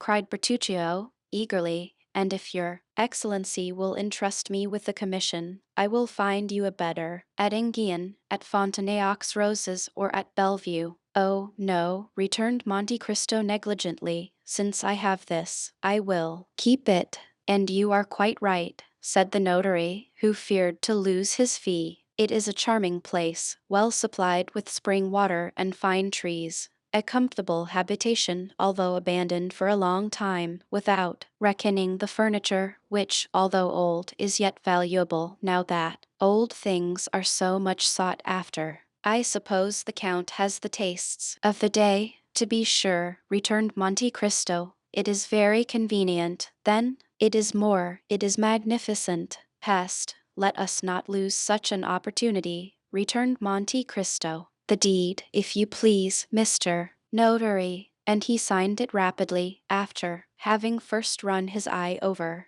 that part of the deed in which were specified the situation of the house and the names of the proprietors. Bertuccio, said he, give 55,000 francs to monsieur. The steward left the room with a faltering step and returned with a bundle of bank notes, which the notary counted like a man who never gives a receipt for money until after he is sure it is all there. And now, demanded the Count, are all the forms complied with? All, sir. Have you the keys? They are in the hands of the concierge, who takes care of the house, but here is the order I have given him to install the Count in his new possessions. Very well. And Monte Cristo made a sign with his hand to the notary, which said, I have no further need of you. You may go. But, observed the honest notary, the Count is, I think, mistaken. It is only 50,000 francs, everything included. And your fee is included in this sum. But have you not come from Auteuil here? Yes, certainly. Well, then, it is but fair that you should be paid for your loss of time and trouble, said the Count, and he made a gesture of polite dismissal. The notary left the room backwards and bowing down to the ground. It was the first time he had ever met a similar client. See this gentleman out, said the Count to Bertuccio, and the steward followed the notary out of the room. Scarcely was the Count alone, when he drew from his pocket a book closed with a lock, and opened it with a key which he wore round his neck, and which never left him. After having sought for a few minutes, he stopped at a leaf which had several notes and compared them with the deed of sale which lay on the table. Auteuil, Rue de la Fontaine, No. 28. It is truly the same, said he. And now, am I to rely upon an avowal extorted by religious or physical terror? However, in an hour I shall know all. Bertuccio, pride, he, striking a light hammer with a pliant handle on a small gong. Bertuccio. The steward appeared at the door. Monsieur Bertuccio, said the Count, did you never tell me that you had traveled in France? In some parts of France, yes, Excellency. You know the environs of Paris, then? No, Excellency, no, returned the steward, with a sort of nervous trembling, which Monte Cristo, a connoisseur in all emotions, rightly attributed to great disquietude. It is unfortunate, returned he, that you have never visited the environs, for I wish to see my new property this evening, and had you gone with me, you could have given me some useful information. To Auteuil, cried Bertuccio, whose copper complexion became livid. I go to Auteuil. Well, what is there surprising in that? When I live at Auteuil, you must come there, as you belong to my service. Bertuccio hung down his head before the imperious look of his master, and remained motionless, without making any answer. Why, what has happened to you? Are you going to make me ring a second time for the carriage? Asked Monte Cristo, in the same tone that Louis Roman XIV pronounced the famous I have been almost obliged to wait. Bertuccio made but one bound to the antechamber, and cried in a hoarse voice, His Excellency's horses. Monte Cristo wrote 2 or 3 notes, and, as he sealed the last, the steward appeared. Your Excellency's carriage is at the door, said he. Well, take your hat and gloves, returned Monte Cristo. Am I to accompany you, Your Excellency? Cried Bertuccio. Chapter 43. The House at Auteuil. Monte Cristo noticed, as they descended the staircase, that Bertuccio signed himself in the Corsican manner, that is, had formed the sign of the cross in the air with his thumb, and as he seated himself in the carriage, muttered a short prayer. Any one but a man of exhaustless thirst for knowledge would have had pity on seeing the steward's extraordinary repugnance for the Count's projected drive without the walls. But the Count was too curious to let Bertuccio off from this little journey. In 20 minutes they were at Auteuil. The steward's emotion had continued to augment as they entered the village. Bertuccio, crouched in the corner of the carriage, began to examine with a feverish anxiety every house they passed. Tell them to stop at Rue de la Fontaine. No, 28, said the Count, fixing his eyes on the steward, to whom he gave this order. Bertuccio's forehead was covered with perspiration, however, he obeyed, and, leaning out of the window, he cried to the coachman, Rue de la Fontaine, No. 28. No. 28 was situated at the extremity of the village. During the drive night had set in, and darkness gave the surroundings the artificial appearance of a scene on the stage.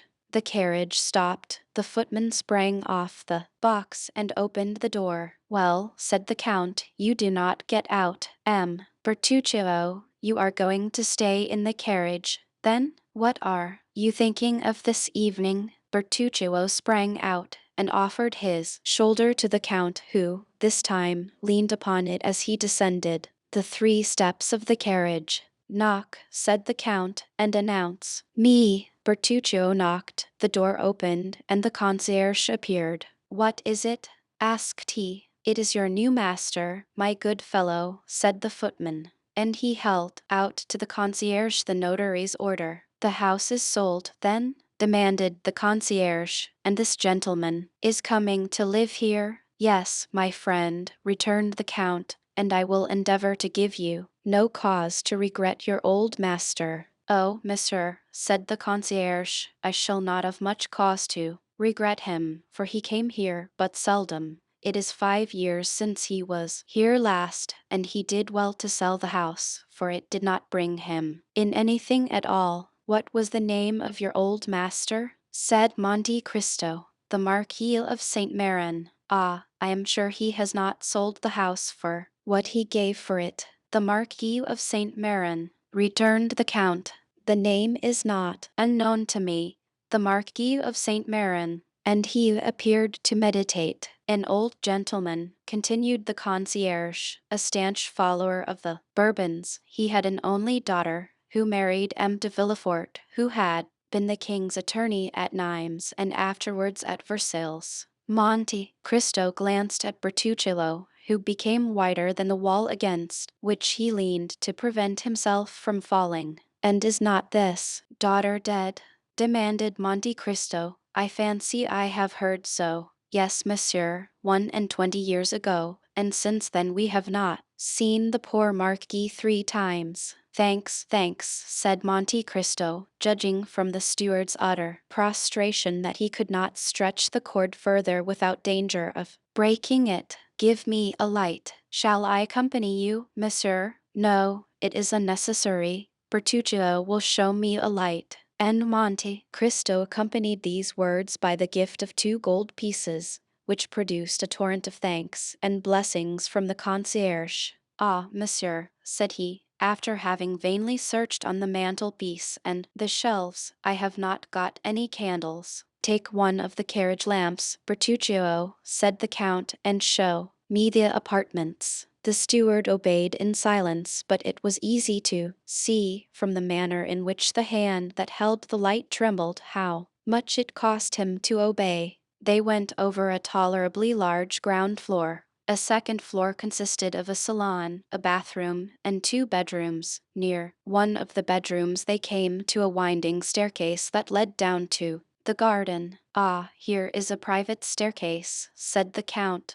That is convenient. Light me, M. Bertuccio, and go first. We will see where it leads to. Monsieur, replied Bertuccio, it leads to the garden. And, pray, how do you know that? It ought to do so, at least. Well, let us be sure of that. Bertuccio sighed, and went on first. The stairs did, truly, lead to the garden. At the outer door the steward paused. Go on, Monsieur Bertuccio, said the Count, but he who was addressed stood there, stupefied, bewildered, stunned. His haggard eyes glanced around as if in search of the traces of some terrible event, and with his clenched hands he seemed striving to shut out horrible recollections. Well, insisted the Count. No, no, cried Bertuccio, setting down the lantern at the angle of the interior wall. No, monsieur, it is impossible. I can go no farther. What does this mean? Demanded the irresistible voice of Monte Cristo. Why, you must see, your excellency, cried the steward, that this is not natural, that, having a house to purchase, you purchase it exactly at Auteuil, and that, purchasing it at Auteuil, this house should be no 28, Rue de la Fontaine. Oh, why did I not tell you all? I am sure you would not have forced me to come. I hoped your house would have been some other one than this, as if there was not another house at Auteuil than that of the assassination. What, cried Monte Cristo, stopping suddenly. What words do you utter? Devil of a man, Corsican that you are, always mysteries or superstitions. Come, take the lantern, and let us visit the garden. You are not afraid of ghosts with me, I hope. Bertuccio raised the lantern and obeyed. The door, as it opened, disclosed a gloomy sky in which the moon strove vainly to struggle through a sea of clouds that covered her with billows of vapor which she illumined for an instant, only to sink into obscurity. The steward wished to turn to the left. No, no, monsieur, said Monte Cristo. What is the use of following the alleys? Here is a beautiful lawn. Let us go on straight forwards. Bertuccio wiped the perspiration from his brow, but obeyed. However, he continued to take the left hand. Monte Cristo, on the contrary, took the right hand. Arrived near a clump of trees, he stopped. The steward could not restrain himself.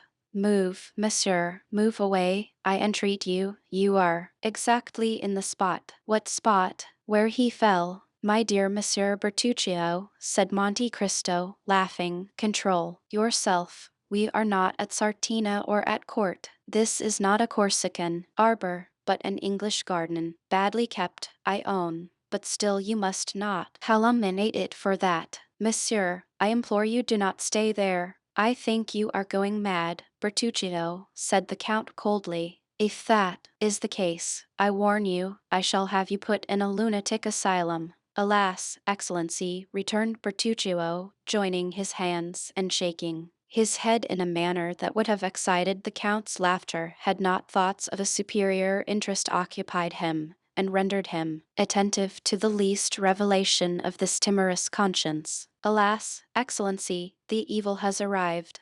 Bertuccio, said the Count, I am very glad to tell you that while you gesticulate, you wring your hands and roll your eyes like a man possessed by a devil who will not leave him, and I have always observed that the devil most obstinate to be expelled is a secret. I knew you were a Corsican. I knew you were gloomy and always brooding over some old history of the vendetta, and I overlooked that in Italy because in Italy those things are thought nothing of, but in France they are considered in very bad taste. There are gendarmes who occupy themselves with such affairs, judges who condemn, and scaffolds which avenge. Bertuccio clasped his hands, and as in all these evolutions he did not let fall the lantern, the light showed his pale and altered countenance. Monte Cristo examined him with the same look that, at Rome, he had bent upon the execution of Andrea, and then, in a tone that made a shudder pass through the veins of the poor steward, the Abbé Busoni then told me an untruth, said he, when, after his journey in France in 1829, he sent you to me with a letter of recommendation in which he enumerated all your valuable qualities. Well, I shall write to the Abbé, I shall hold him responsible for his protégé's misconduct, and I shall soon know all about this assassination. Only I warn you that when I reside in a country, I conform to all its code, and I have no wish to put myself within the compass of the French laws for your sake. Oh, do not do that, Excellency. I have always served you faithfully, cried Bertuccio, in despair. I have always been an honest man, and as far as lay in my power, I have done good. I do not deny it, returned the Count. But why are you thus agitated? It is a bad sign. A quiet conscience does not occasion such paleness in the cheeks and such fever in the hands of a man. But, Your Excellency, replied Bertuccio hesitatingly, did not the Abbé Busoni, who heard my confession in the prison at Nimes, tell you that I had a heavy burden upon my conscience? Yes, but as he said you would make an excellent steward, I concluded you had stolen, that was all. Oh, Your Excellency, returned Bertuccio in deep contempt, or, as you are a Corsican, that you had been unable to resist the desire of making a stiff, as you call it. Yes, my good master, cried Bertuccio, casting himself at the Count's feet. It was simply vengeance, nothing else. I understand that, but I do not understand what it is that galvanizes you in this manner. But, monsieur, it is very natural, returned Bertuccio, since it was in this house that my vengeance was accomplished. What? My house? Oh, Your Excellency, it was not yours, then. Whose, then? The Marquis de Saint Méran, I think, the concierge said. What had you to revenge on the Marquis de Saint Méran? Oh, it was not on him, monsieur, it was on another. This is strange, returned Monte Cristo, seeming to yield to his reflections, that you should find yourself without any preparation in a house where the event happened that causes you so much remorse. Monsieur, said the steward, it is fatality, I am sure. First, you purchase a house at Auteuil. This house is the one where I have committed an assassination. You descend to the garden by the same staircase by which he descended. You stop at the spot where he received the blow, and 2 paces farther is the grave in which he had just buried his child. This is not chance, for chance in this case is too much like providence. Well, amiable Corsican, let us suppose it is providence. I always suppose anything people please, and besides, you must concede something to diseased minds. Come, collect yourself, and tell me all. I have related it but once, and that was to the Abbe Busoni. Such things, continued Bertuccio, shaking his head, are only related under the seal of confession. Then, said the Count, I refer you to your confessor. Turn charter or Trappist and relate your secrets. But, as for me, I do not like any one who is alarmed by such phantasms, and I do not choose that my servants should be afraid to walk in the garden of an evening. I confess, I am not very desirous of a visit from the commissary of police, for, in Italy, justice is only paid when silent. In France she is paid only when she speaks. Pest, I thought you somewhat Corsican, a great deal, smuggler, and an excellent steward.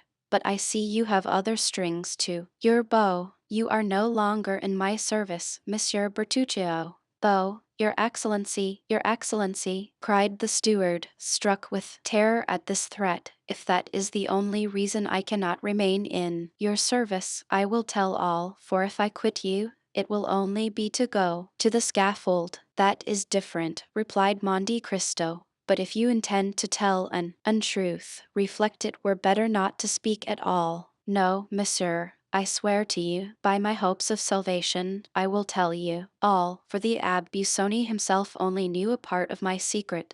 But, I pray you, go away from that plane tree. The moon is just bursting through the clouds, and there, standing where you do, and wrapped in that cloak that conceals your figure, you remind me of M. de Villefort. What? Cried Monte Cristo. It was M. de Villefort. Your Excellency knows him? The former royal attorney at Nimes. Yes. Who married the Marquis of St. Maron's daughter? Yes. Who enjoyed the reputation of being the most severe, the most upright, the most rigid magistrate on the bench? Well, monsieur, said Bertuccio, this man with this spotless reputation, well, was a villain. Bah, replied Monte Cristo, impossible. It is as I tell you. Ah, really, said Monte Cristo. Have you proof of this? I had it. And you have lost it. How stupid. Yes, but by careful search it may be recovered. Really, returned the Count, relate it to me, for it begins to interest me. And the Count, humming an air from Lucia, went to sit down on a bench, while Bertuccio followed him, collecting his thoughts. Chapter 44. The Vendetta. At what point shall I begin my story, Your Excellency? Asked Bertuccio. Where you please, returned Monte Cristo, since I know nothing at all of it. I thought the Abbe Busoni had told Your Excellency some particulars, doubtless, but that is 7 or 8 years ago, and I have forgotten them. Then I can speak without fear of tiring Your Excellency. Go on, M. Bertuccio. You will supply the want of the evening papers. The story begins in 1815. Ah, said Monte Cristo, 1815 is not yesterday. No, monsieur, and yet I recollect all things as clearly as if they had happened but then. I had a brother, an elder brother, who was in the service of the emperor. He had become lieutenant in a regiment composed entirely of Corsicans. This brother was my only friend. We became orphans, I at 5, he at 18. He brought me up as if I had been his son, and in 1814 he married. When the emperor returned from the island of Elba, my brother instantly joined the army, was slightly wounded at Waterloo, and retired with the army beyond the Loire. But that is the history of the 100 days, M. Bertuccio, said the Count. Unless I am mistaken, it has been already written. Excuse me, Excellency, but these details are necessary, and you promised to be patient. Go on, I will keep my word. One day we received a letter. I should tell you that we lived in the little village of Rogliano, at the extremity of Cape Corso. This letter was from my brother. He told us that the army was disbanded and that he should return by Châteauroux, Clermont-Ferrand, La Paix, and Nimes, and if I had any money, he prayed me to leave it for him at Nimes, with an innkeeper with whom I had dealings in the smuggling line, said Monte Cristo. Your Excellency? Every one must live. Certainly. Go on. I loved my brother tenderly, as I told your Excellency, and I resolved not to send the money, but to take it to him myself. I possessed 1,000 francs. I left 500 with Assunta, my sister-in-law, and with the other 500 I set off for Nimes. It was easy to do so, and as I had my boat and a lading to take in at sea, everything favored my project. But after we had taken in our cargo, the wind became contrary, so that we were 4 or 5 days without being able to enter the Rhone. At last, however, we succeeded, and worked up to Arles. I left the boat between Bellegarde and Beaucaire, and took the road to Nimes. We are getting to the story now. Yes, Your Excellency, excuse me, but, as you will see, I only tell you what is absolutely necessary. Just at this time the famous massacres took place in the south of France. 3 brigands, called Trestillon, Truffamy, and Graffin, publicly assassinated everybody whom they suspected of Bonapartism. You have doubtless heard of these massacres, Your Excellency? Vaguely. I was far from France at that period. Go on. As I entered Nimes, I literally waded in blood. At every step you encountered dead bodies and bands of murderers who killed, plundered, and burned. At the sight of this slaughter and devastation I became terrified, not for myself, for I, a simple Corsican fisherman, had nothing to fear. On the contrary, that time was most favorable for us smugglers, but for my brother, a soldier of the Empire, returning from the army of the Loire, with his uniform and his epaulets, there was everything to apprehend. I hastened to the innkeeper. My misgivings had been but too true. My brother had arrived the previous evening at Nimes, and at the very door of the house where he was about to demand hospitality he had been assassinated. I did all in my power to discover the murderers, but no one durst tell me their names, so much were they dreaded.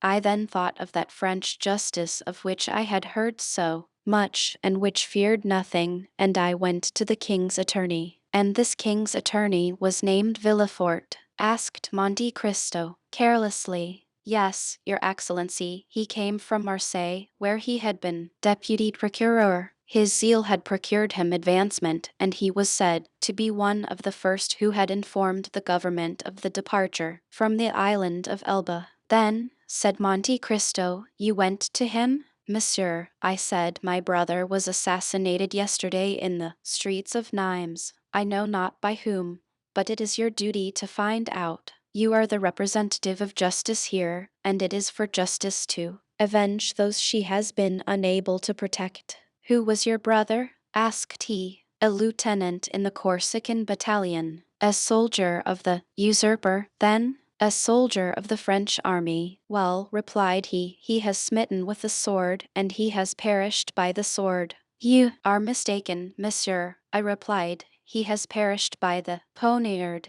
What do you want me to do? Asked the magistrate. I have already told you, avenge him. On whom? On his murderers. How should I know who they are? Order them to be sought for. Why, your brother has been involved in a quarrel and killed in a duel. All these old soldiers commit excesses which were tolerated in the time of the emperor, but which are not suffered now, for the people here do not like soldiers of such disorderly conduct. Monsieur, I replied, it is not for myself that I entreat your interference. I should grieve for him or avenge him. But my poor brother had a wife, and were anything to happen to me, the poor creature would perish from want, for my brother's pay alone kept her. Pray, try and obtain a small government pension for her. Every revolution has its catastrophes, returned M. de Villefort. Your brother has been the victim of this. It is a misfortune, and government owes nothing to his family. If we are to judge by all the vengeance that the followers of the usurper exercised on the partisans of the king when, in their turn, they were in power, your brother would be today, in all probability, condemned to death. What has happened is quite natural and in conformity with the law of reprisals. What, cried I, do you, a magistrate, speak thus to me? All these Corsicans are mad, on my honor, replied M. de Villefort. They fancy that their countryman is still emperor. You have mistaken the time. You should have told me this 2 months ago. It is too late now. Go now, at once, or I shall have you put out. I looked at him an instant to see if there was anything to hope from further entreaty, but he was a man of stone.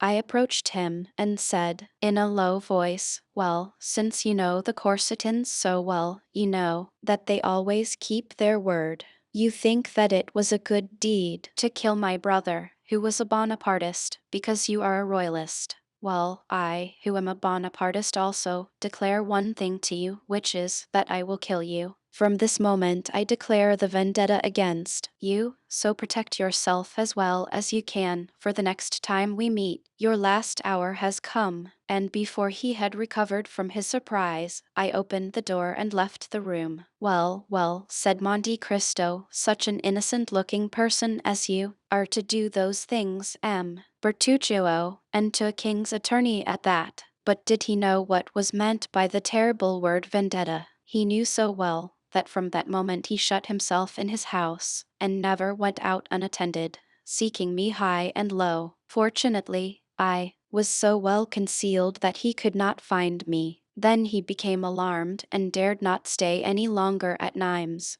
So he solicited a change of residence, and as he was in reality very influential, he was nominated to Versailles. But, as you know, a Corsican who has sworn to avenge himself cares not for distance, so his carriage, fast as it went, was never above half a day's journey before me, who followed him on foot. The most important thing was not to kill him only, for I had an opportunity of doing so 100 times, but to kill him without being discovered, at least without being arrested.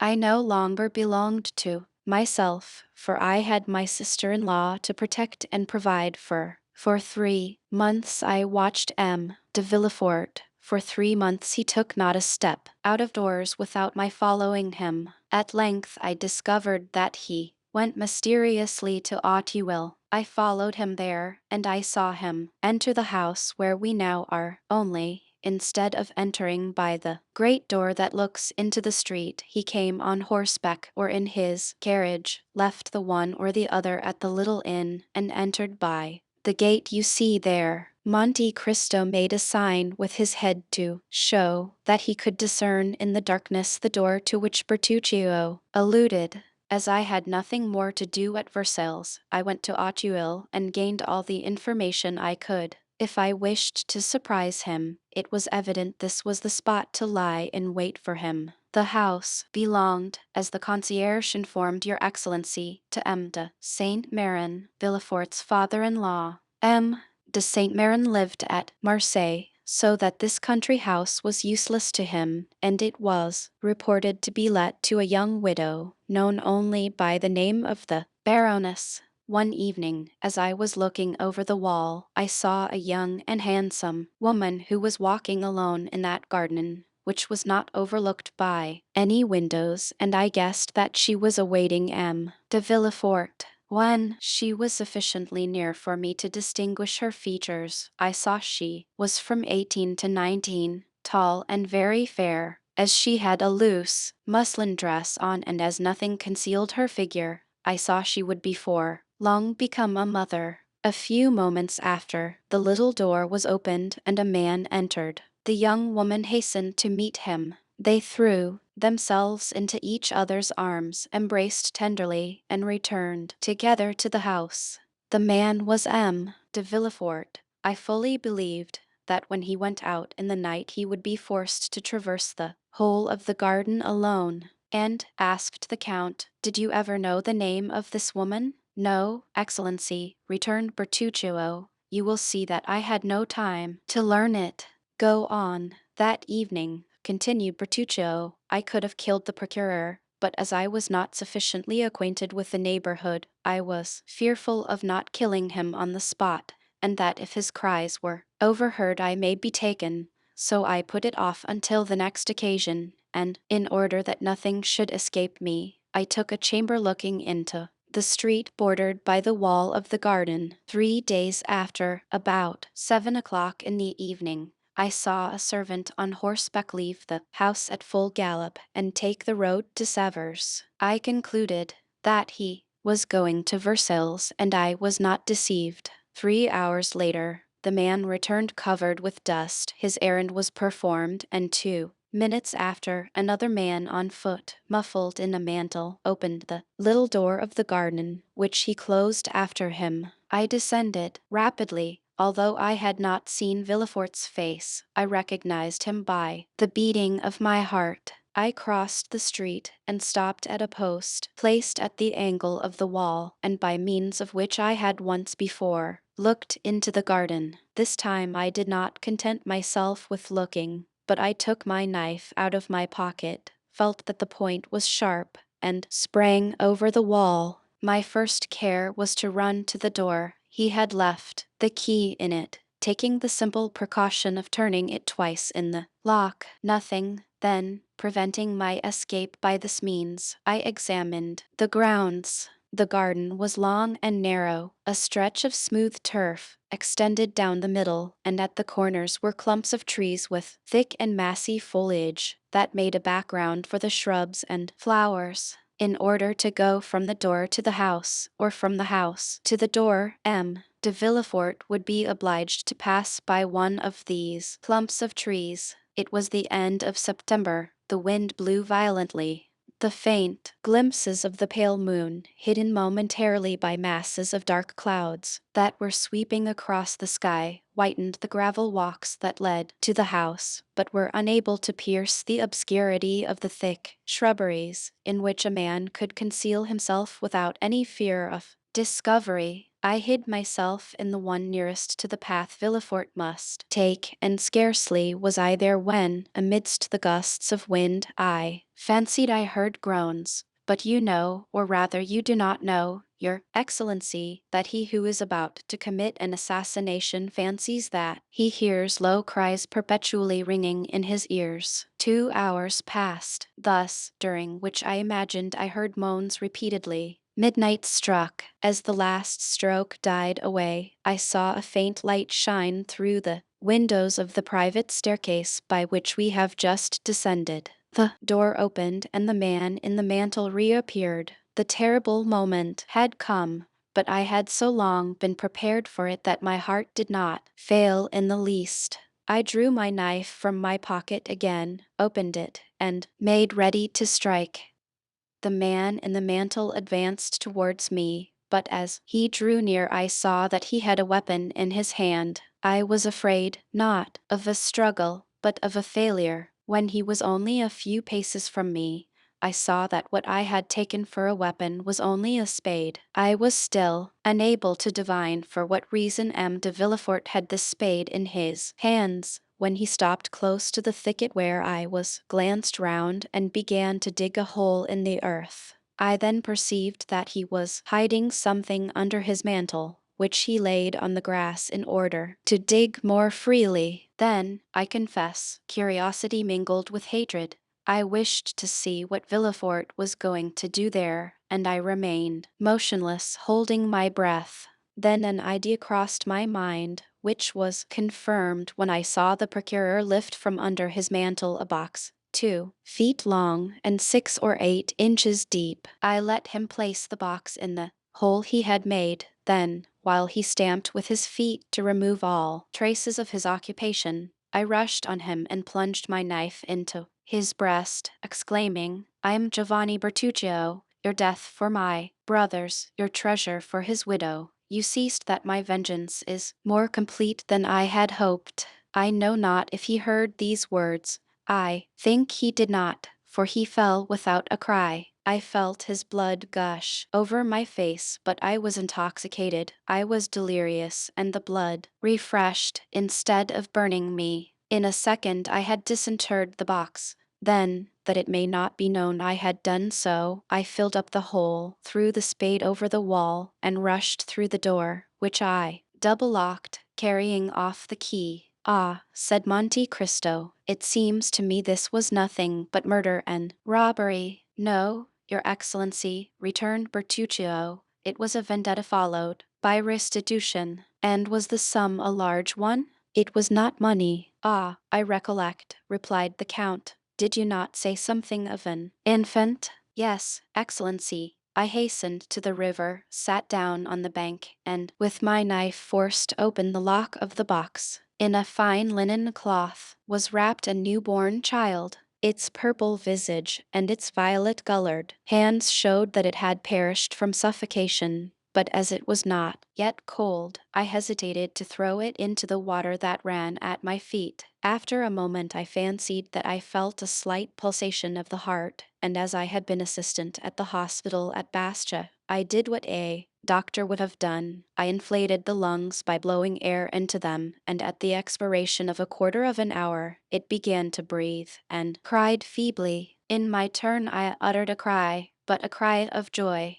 "God has not cursed me then," I cried, "since he permits me to save the life of a human creature in exchange for the life I have taken away." "And what did you do with the child?" asked Monte Cristo. It was an embarrassing load for a man seeking to escape. I had not for a moment the idea of keeping it, but I knew that at Paris there was an asylum where they receive such creatures. As I passed the city gates I declared that I had found the child on the road, and I inquired where the asylum was. The box confirmed my statement. The linen proved that the infant belonged to wealthy parents. The blood with which I was covered may have proceeded from the child as well as from any one else. No objection was raised, but they pointed out the asylum, which was situated at the upper end of the Rue d'Enfer, and after having taken the precaution of cutting the linen in two pieces, so that one of the two letters which marked it was on the piece wrapped around the child, while the other remained in my possession, I rang the bell and fled with all speed. A fortnight after I was at Rogliano, and I said to Assunta, "Console thyself, sister,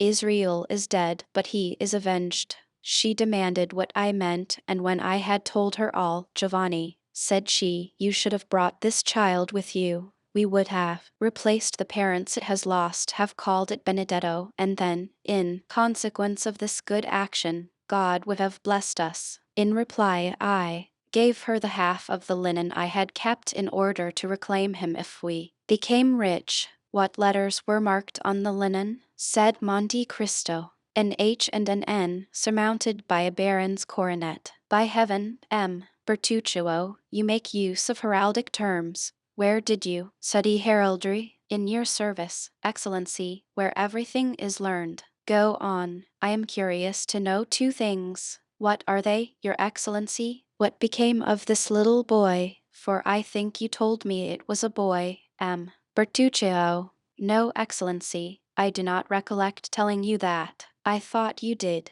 I must have been mistaken." "No, you were not, for it was in reality a little boy." "But your Excellency wished to know two things. What was the second?" "The second was the crime of which you were accused when you asked for a confessor, and the Abbé Busoni came to visit you at your request in the prison at Nimes." "The story will be very long, Excellency." "What matter? You know I take but little sleep, and I do not suppose you are very much inclined for it either." Bertuccio bowed and resumed his story, partly to drown the recollections of the past that haunted me, partly to supply the wants of the poor widow. I eagerly returned to my trade of smuggler, which had become more easy since that relaxation of the laws which always follows a revolution. The southern districts were ill watched in particular, in consequence of the disturbances that were perpetually breaking out in Avignon, Nimes, or Uzes. We profited by this respite on the part of the government to make friends everywhere. Since my brother's assassination in the streets of Nimes. I had never entered the town. The result was that the innkeeper with whom we were connected,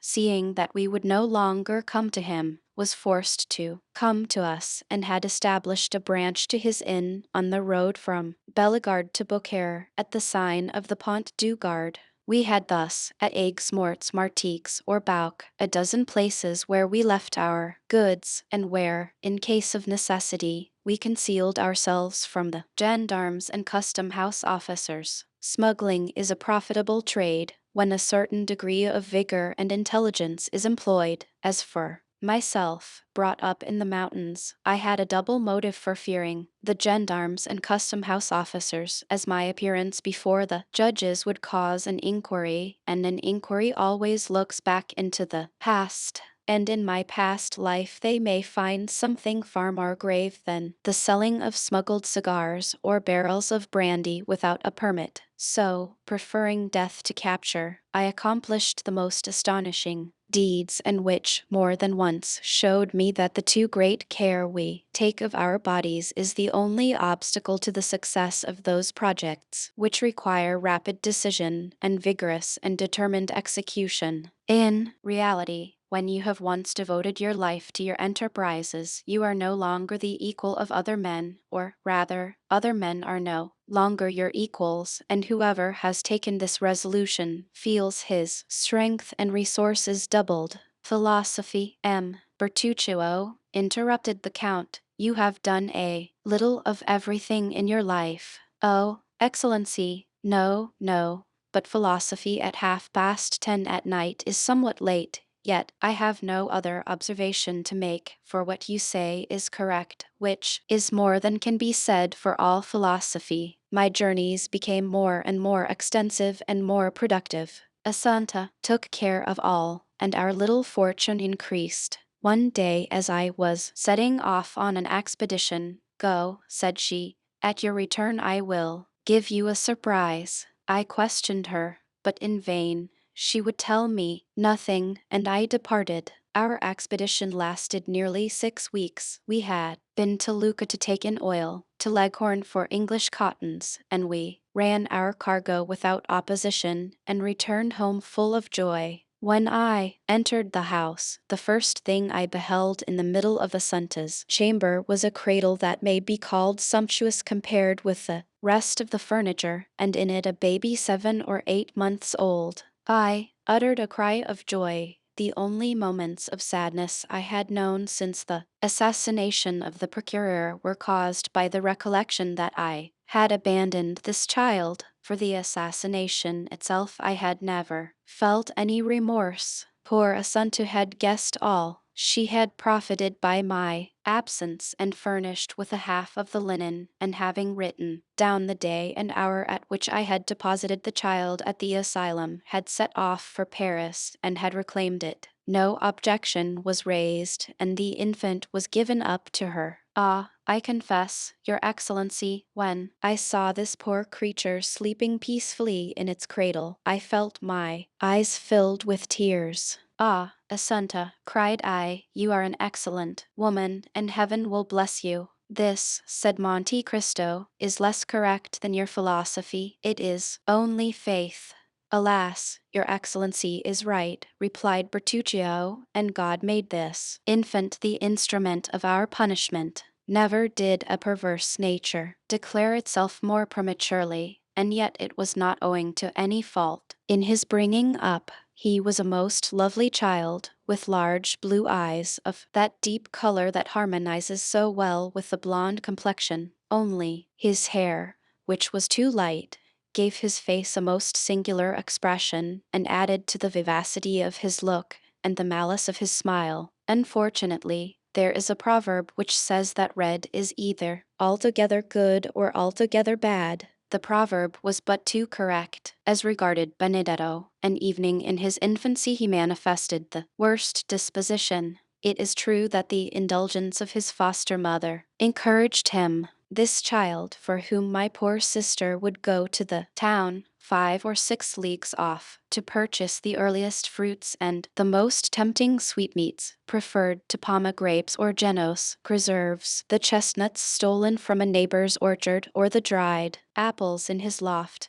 when he could eat as well of the nuts and apples that grew in my garden. One day, when Benedetto was about 5 or 6, our neighbor Vasilio, who, according to the custom of the country, never locked up his purse or his valuables, for, as your excellency knows, there are no thieves in Corsica, complained that he had lost a louis out of his purse. We thought he must have made a mistake in counting his money, but he persisted in the accuracy of his statement. One day, Benedetto, who had been gone from the house since morning, to our great anxiety, did not return until late in the evening, dragging a monkey after him, which he said he had found chained to the foot of a tree. For more than a month past, the mischievous child, who knew not what to wish for, had taken it into his head to have a monkey. A boatman, who had passed by Rogliano, and who had several of these animals, whose tricks had greatly diverted him, had, doubtless, suggested this idea to him.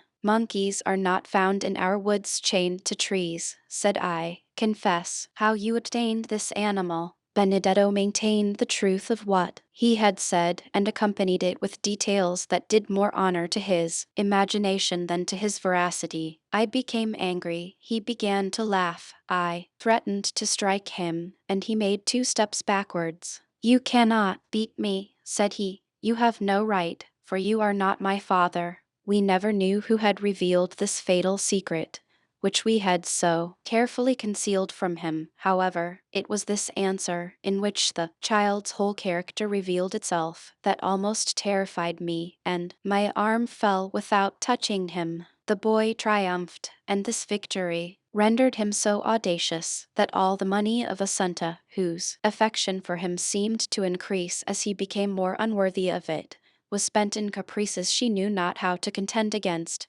and follies she had not the courage to prevent. When I was at Rogliano everything went on properly, but no sooner was my back turned than Benedetto became master, and everything went ill. When he was only 11, he chose his companions from among the young men of 18 or 20, the worst characters in Bastia, or, truly, in Corsica, and they had already, for some mischievous pranks, been several times threatened with a prosecution. I became alarmed, as any prosecution may be attended with serious consequences. I was compelled, at this period, to leave Corsica on an important expedition. I reflected for a long time, and with the hope of averting some impending misfortune, I resolved that Benedetto should accompany me. I hoped that the active and laborious life of a smuggler, with the severe discipline on board, would have a salutary effect on his character, which was now well near, if not quite, corrupt. I spoke to Benedetto alone, and proposed to him to accompany me, endeavoring to tempt him by all the promises most likely to dazzle the imagination of a child of 12.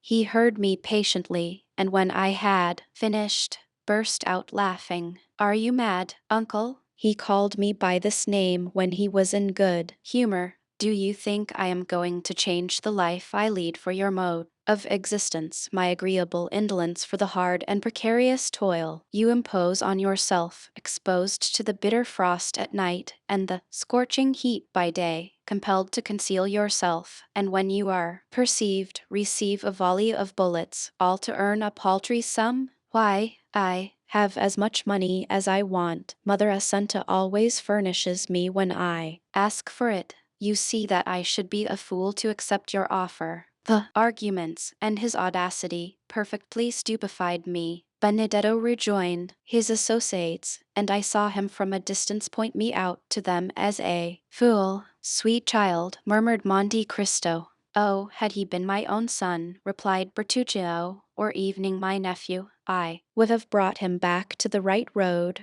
for the knowledge that you are doing your duty gives you strength. But the idea that I was striking a child whose father I had killed made it impossible for me to punish him. I gave my sister, who constantly defended the unfortunate boy, good advice, and as she confessed that she had several times missed money to a considerable amount, I showed her a safe place in which to conceal our little treasure for the future. My mind was already made up. Benedetto could read, write, and cipher perfectly, for when the fit seized him, he learned more in a day than others in a week. My intention was to enter him as a clerk in some ship, and without letting him know anything of my plan, to convey him some morning on board. By this means, his future treatment would depend upon his own conduct. I set off for France after having fixed upon the plan. Our cargo was to be landed in the Gulf of Lyons, and this was a difficult thing to do because it was then the year 1829. The most perfect tranquility was restored, and the vigilance of the custom house officers was redoubled, and their strictness was increased at this time, in consequence of the fair at Beaucaire. Our expedition made a favorable beginning. We anchored our vessel, which had a double hold, where our goods were concealed amidst a number of other vessels that bordered the banks of the Rhone from Beaucaire to Arles. On our arrival, we began to discharge our cargo in the night and to convey it into the town by the help of the innkeeper with whom we were connected. Whether success rendered us imprudent, or whether we were betrayed, I know not, but one evening, about 5 o'clock, our little cabin boy came breathlessly to inform us that he had seen a detachment of custom house officers advancing in our direction. It was not their proximity that alarmed us, for detachments were constantly patrolling along the banks of the Rhone, but the care, according to the boy's account, that they took to avoid being seen. In an instant we were on the alert, but it was too late. Our vessel was surrounded, and amongst the custom house officers I observed several gendarmes, and as terrified at the sight of their uniforms as I was brave at the sight of any other. I sprang into the hold, opened a port, and dropped into the river, dived, and only rose at intervals to breathe, until I reached a ditch that had recently been made from the Rhone to the canal that runs from Beaucaire to Aigues-Mortes. I was now safe, for I could swim along the ditch without being seen, and I reached the canal in safety. I had designedly taken this direction. I have already told your Excellency of an innkeeper from Nimes, who had set up a little tavern on the road from Bellegarde to Beaucaire. Yes, said Monte Cristo, I perfectly recollect him. I think he was your colleague. Precisely, answered Bertuccio, but he had, 7 or 8 years before this period, sold his establishment to a tailor at Marseille who, having almost ruined himself in his old trade, wished to make his fortune in another. Of course, we made the same arrangements with the new landlord that we had with the old, and it was of this man that I intended to ask shelter. What was his name? Inquired the Count, who seemed to become somewhat interested in Bertuccio's story. Gaspard Cadros. He had married a woman from the village of Carcant, and whom we did not know by any other name than that of her village. She was suffering from malarial fever, and seemed dying by inches. As for her husband, he was a strapping fellow of 40 or 45, who had more than once, in time of danger, given ample proof of his presence of mind and courage. And you say, interrupted Monte Cristo, that this took place towards the year 1829, Your Excellency. In what month? June. The beginning or the end? The evening of the 3d. Ah, said Monte Cristo, the evening of the 3d of June, 1829. Go on. It was from Cadros that I intended demanding shelter, and as we never entered by the door that opened onto the road, I resolved not to break through the rule, so climbing over the garden hedge, I crept amongst the olive and wild fig trees, and fearing that Cadros may have some guest, I entered a kind of shed in which I had often passed the night, and which was only separated from the inn by a partition, in which holes had been made in order to enable us to watch an opportunity of announcing our presence. My intention was, if Cadros was alone, to acquaint him with my presence, finish the meal the custom house officers had interrupted, and profit by the threatened storm to return to the Rhone and ascertain the state of our vessel and its crew. I stepped into the shed, and it was fortunate I did so, for at that moment Cadros entered with a stranger. I waited patiently, not to overhear what they said, but because I could do nothing else. Besides, the same thing had occurred often before. The man who was with Cadros was evidently a stranger to the south of France. He was one of those merchants who come to sell jewelry at the Beaucaire fair, and who during the month the fair lasts, and during which there is so great an influx of merchants and customers from all parts of Europe, often have dealings to the amount of 100 to 150 francs. Cadros entered hastily. Then, seeing that the room was, as usual, empty and only guarded by the dog, he called to his wife. "Hello, Carcant," said he. "The worthy priest has not deceived us. The diamond is real." An exclamation of joy was heard, and the staircase creaked beneath a feeble step. "What do you say?" asked his wife, pale as death.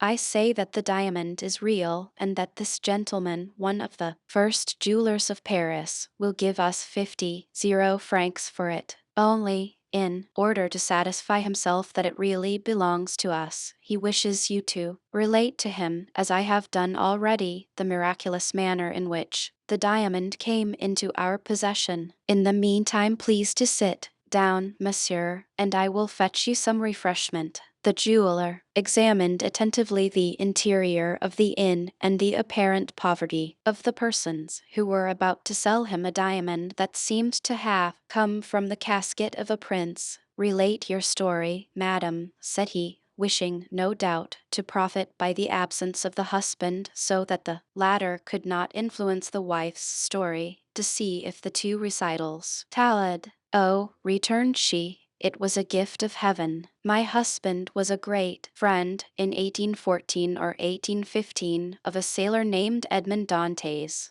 This poor fellow, whom Cadros had not forgotten him, and at his death he bequeathed this diamond to him." "But how did he obtain it?" asked the jeweler. "Had he it before he was imprisoned?" "No, monsieur, but it appears that in prison he made the acquaintance of a rich Englishman, and as in prison he fell sick, and Dantes took the same care of him as if he had been his brother. The Englishman, when he was set free, gave this stone to Dantes, who, less fortunate, died, and in his turn left it to us, and charged the excellent abb, who was here this morning, to deliver it." "The same story," muttered the jeweler, "and improbable as it seemed at first, it may be true. There's only the price we are not agreed about." "How not agreed about?" said Cadros. "I thought we agreed for the price I asked." "That is," replied the jeweler, "I offered 40 francs." 40,000, cried La Carconte. "We will not part with it for that sum. The abb told us it was worth 50 without the setting." "What was the abb's name?" asked the indefatigable questioner. "The Abbe Soni," said La Carconte. "He was a foreigner, an Italian, from the neighborhood of Mantua, I believe." "Let me see this diamond." "Again," replied the jeweler, "the first time you are often mistaken as to the value of a stone." Cadros took from his pocket a small case of black shagreen, opened and gave it to the jeweler. At the sight of the diamond, which was as large as a hazelnut, La Carconte's eyes sparkled with cupidity. "And what did you think of this fine story, eavesdropper?" said Monte. "Cristo, did you credit it?" "Yes, your excellency. I did not look on Cadros as a bad man, and I thought him incapable of committing a crime, or even a theft." "That did more honor to your heart than to your experience, M. Bertuccio. Had you known this Edmond Dantes, of whom they spoke?" "No, your excellency, I had never heard of him before, and never but once afterwards, and that was from the Abbe Soni himself, when I saw him in the prison at Nimes." "Go on." The jeweler took the ring, and drawing from his pocket a pair of steel pliers and a small set of copper scales, he took the stone out of its setting, and weighed it carefully. "I will give you 45, said he, "but not a sou more. Besides, as that is the exact value of the stone, I brought just that sum with me." "Oh, that's no matter," replied Kadros. "I will go back with you to fetch the other 50 francs. "No," returned the jeweler, giving back the diamond and the ring to Kadros. "No, it is worth no more, and I am sorry I offered so much, for the stone has a flaw in it, which I had not seen. However, I will not go back on my word, and I will give 45. "At least, replace the diamond in the ring," said La Carconte sharply. "Ah, true," replied the jeweler, and he reset the stone. "No matter," observed Kadros, replacing the box in his pocket. "Someone else will purchase it." "Yes," continued the jeweler, "but someone else will not be so easy as I am, or content himself with the same story. It is not natural that a man like you should possess such a diamond. He will inform against you. You will have to find the Abbe Busoni, and abbes who give diamonds worth 2,000 louis are rare. The law would seize it and put you in prison. If at the end of 3 or 4 months you are set at liberty, the ring will be lost, or a false stone worth 3 francs will be given you, instead of a diamond worth 50 or perhaps 55 francs, from which you must allow that one runs considerable risk in purchasing." Kadros and his wife looked eagerly at each other. "No," said Kadros, "we are not rich enough to lose 50 francs. "As you please, my dear sir," said the jeweler. "I had, however, as you see, brought you the money in bright coin." And he drew from his pocket a handful of gold, and held it sparkling before the dazzled eyes of the innkeeper, and in the other hand he held a packet of bank notes. There was evidently a severe struggle in the mind of Kadros. It was plain that the small shagreen case, which he turned over and over in his hand, did not seem to him commensurate in value to the enormous sum which fascinated his gaze. He turned towards his wife. "What do you think of this?" he asked in a low voice. "Let him have it. Let him have it," she said. "If he returns to Beaucaire without the diamond, he will inform against us, and, as he says, who knows if we shall ever again see the Abbe Busoni? In all probability we shall never see him." "Well, then, so I will," said Kadros. "So you may have the diamond for 45 francs. But my wife wants a gold chain, and I want a pair of silver buckles." The jeweler drew from his pocket a long flat box, which contained several samples of the articles demanded. "Here," he said, "I am very straightforward in my dealings. Take your choice." The woman selected a gold chain worth about 5 louis, and the husband a pair of buckles worth perhaps 15 francs. "I hope you will not complain now," said the jeweler. "The Abbe told me it was worth 50 francs, muttered Kadros. "Come, come, give it to me." "What a strange fellow you are," said the jeweler, taking the diamond from his hand. "I give you 45 francs, that is 500 livres of income, a fortune such as I wish I had myself, and you are not satisfied." "And the 45,000 francs?" inquired Kadros in a hoarse voice. "Where are they? Come, let us see them." "Here they are," replied the jeweler, and he counted out upon the table 15 francs in gold and 30 francs in bank notes. "Wait while I light the lamp," said La Carconte. "It is growing dark, and there may be some mistake." In fact, night had come on during this conversation, and with night the storm which had been threatening for the last half hour. The thunder growled in the distance, but it was apparently not heard by the jeweler, Kadros, or La Carconte, absorbed as they were all three with the demon of gain. I myself felt a strange kind of fascination at the sight of all this gold and all these bank notes. It seemed to me that I was in a dream, and as it always happens in a dream, I felt myself riveted to the spot. Kadros counted and again counted the gold and the notes, then handed them to his wife,